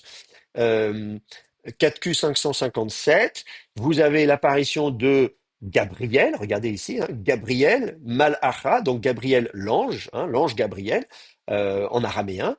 Donc on se dit, bon bah très bien, dans la Bible hébraïque, dans le Tanakh, si vous cherchez Gabriel, c'est dans le livre de Daniel forcément. Alors je vous dis, ça, il apparaît aussi dans Enoch. Et Enoch est aussi en araméen. Donc, prudence, je ne dis pas que c'est nécessairement Daniel, mais ça montre que c'est les mêmes milieux. Et justement, le fait qu'on se retrouve un peu dans cette confusion où on est là, on dit est-ce que c'est Daniel, comme dans les chapitres 8 et 9 de Daniel, sauf que ces chapitres-là dans le livre de Daniel sont en araméen, en hébreu. Donc Gabriel, il intervient dans le livre de Daniel dans des chapitres en hébreu, alors que ça, c'est un chapitre en araméen. Mais en tout cas, là encore, le fait de replacer le livre de Daniel dans ce contexte plus large, voyez, de la littérature, du judaïsme de l'époque, on imagine beaucoup mieux le milieu dans lequel naviguait l'auteur ou les auteurs du livre de Daniel. Il faut bien vous imaginer que le livre de Daniel, bon bah il n'est pas tombé du ciel, hein, c'est ça que ça veut dire. Ça veut dire que les auteurs, le ou les auteurs du livre de Daniel, euh, ils avaient toutes ces histoires qui existaient, pas simplement à l'oral. Il y avait vraiment des textes, vous voyez, on les a ici, qui sont pour la plupart en araméen, ce qui peut expliquer pourquoi effectivement ça a aussi été rédigé en araméen. Qu'à un moment donné, on s'est dit on va plutôt le mettre en hébreu quand même. On a aussi la littérature hébraïque et que donc on vient de nous mettre Gabriel. Il connaissait aussi le livre d'Enoch, hein, puisque ça circulait aussi à la même époque. Donc tout ça fait partie de l'univers euh, euh, euh, euh, littéraire dans lequel s'inscrit le livre de Daniel. Et c'est comme ça que vous pouvez comprendre le livre de Daniel. Et on comprend aussi que et là, il y a un vrai foisonnement littéraire. Quand vous regardez à Qumran, c'est quand même impressionnant. Bon, Enoch, on connaissait déjà avant Qumran, mais on a trouvé pour la première fois des manuscrits en araméen, là encore. Euh, et donc, quand on regarde aujourd'hui toute cette pléthore de traditions, voilà, on comprend qu'il y a cette longue évolution dans le temps des traditions autour du personnage de Daniel, que certaines de ces traditions ont été intégrées, écrites, réécrites, pour rédiger le livre de Daniel, y compris, on a vu dans des passages qui ne se sont pas retrouvés dans la version massorétique du livre de Daniel rabbinique, mais qu'on a aussi dans la version grecque. On n'a pas le temps d'en parler malheureusement, mais je préférais vous parler, quitte à choisir des manuscrits de Qumran que que de ces éléments qu'on a dans la version grecque. Et donc tout ça vous montre l'environnement culturel qui est aussi celui de la naissance du Nouveau Testament, puisque tous ces manuscrits que je vous montre, là, ils datent du 1er siècle avant et après Jésus-Christ, c'est-à-dire vraiment l'époque de la naissance du Nouveau Testament. Et donc, on n'est pas surpris si dans le Nouveau Testament, vous allez retrouver des expressions. Le Fils de l'homme, vous avez dans l'Évangile régulièrement, vous allez retrouver, comme je disais, l'archange Gabriel, l'annonciation à Marie. Vous allez retrouver l'archange Michel dans l'épître de Jude, qui cite d'ailleurs aussi le livre d'Enoch. On va vous parler de l'abomination. Jésus, dans Matthieu 24, quand il annonce la destruction du temple de Jérusalem, il vient aussi s'inscrire dans les traditions de Daniel, puisque le temple avait été profané par Antiochos IV. Il y avait une sorte de destruction, alors pas forcément de destruction du temple à l'époque d'Antiochos IV, mais là on imagine que le temple va être de nouveau profané, on annonce la destruction du temple, cette fois-ci par les Romains, hein, c'est Titus en 70 qui va effectivement détruire le temple, et puis bien sûr tout le vocabulaire du Messie, il y a le Mashiach dans le livre de Daniel, donc le Messie, Jésus, tu vois, présenté comme étant le Messie, le Sauveur qui vient, avec des gens très méchants, hein, donc qui sont contre le Messie, des anti-Messie, donc antichrist, puisque Christos est la traduction grecque du mot Messie. Donc celui qui est contre le Messie, donc contre le Christ, c'est l'Antichrist. Et donc vous allez avoir ça dans le Nouveau Testament, dans les Évangiles, mais aussi dans les Épîtres, et même dans l'Apocalypse, évidemment. Et dans l'Apocalypse de Jean, vous pouvez pas comprendre l'Apocalypse de Jean si vous n'avez pas étudié avant le livre de Daniel et le livre d'Enoch et cette littérature, voyez, parce que dans l'Apocalypse de Jean, vous allez retrouver des gens en blanc, des anges, des vieillards, vous allez retrouver des bêtes avec des cornes, vous allez non, mais toute cette symbolique, des chiffres symboliques, etc. Tout ça, vous allez retrouver tout ça dans l'Apocalypse de Jean. Donc pour comprendre tous ces textes, vous pouvez pas faire l'économie d'étudier le contexte littéraire. Voilà.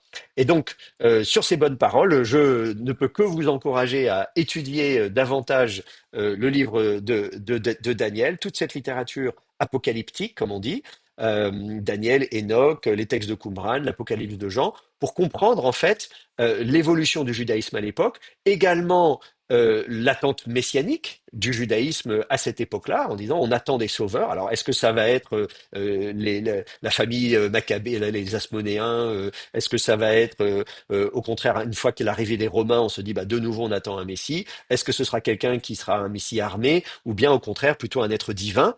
Hein, qui sera à mi-chemin entre le monde des humains et le monde des divins, le monde des dieux, donc qui sera fils d'homme et fils de Dieu. Et c'est précisément ce qu'on retrouve avec Jésus, qui est présenté sous des traits divins, tout comme Enoch également d'ailleurs, qui lui aussi monte au ciel, etc. Bon voilà.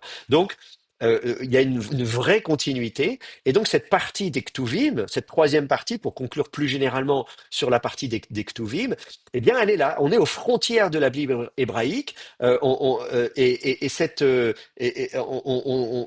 notamment dans toute une littérature apocalyptique, eschatologique, qui ne plaisait pas à toutes les branches du judaïsme, hein, certaines qui étaient très messianiques, d'autres pas du tout. Euh, et donc, l'idée étant que ces livres-là, heureusement qu'on les a dans les Ktuvim, parce que on voit bien que le livre d'Enoch, il a été perdu, on l'a retrouvé, mais heureusement qu'il a été canonisé en Éthiopie. Vous voyez, les livres qui ont été canonisés au moins en Éthiopie, mais si possible ailleurs, ils ont été mieux préservés. D'autres, on les a totalement perdus, ou parfois on a des fragments comme là à Qumran, mais malheureusement, l'état fragmentaire ne nous permet pas de savoir exactement ce qui se passait. Donc, c'est vraiment une très bonne nouvelle, une très bonne chose que ces livres-là aient pu être inclus dans le canon de la Bible hébraïque, parce qu'ils nous permettent de faire la transition avec ce judaïsme à l'époque hellénistique, à l'époque romaine, et le judaïsme aussi qui est contemporain de la naissance du christianisme. Voilà, je vous remercie de votre attention et je vous souhaite beaucoup de plaisir à l'étude de la Bible, et je vous dis à bientôt pour l'examen qui arrive très très vite.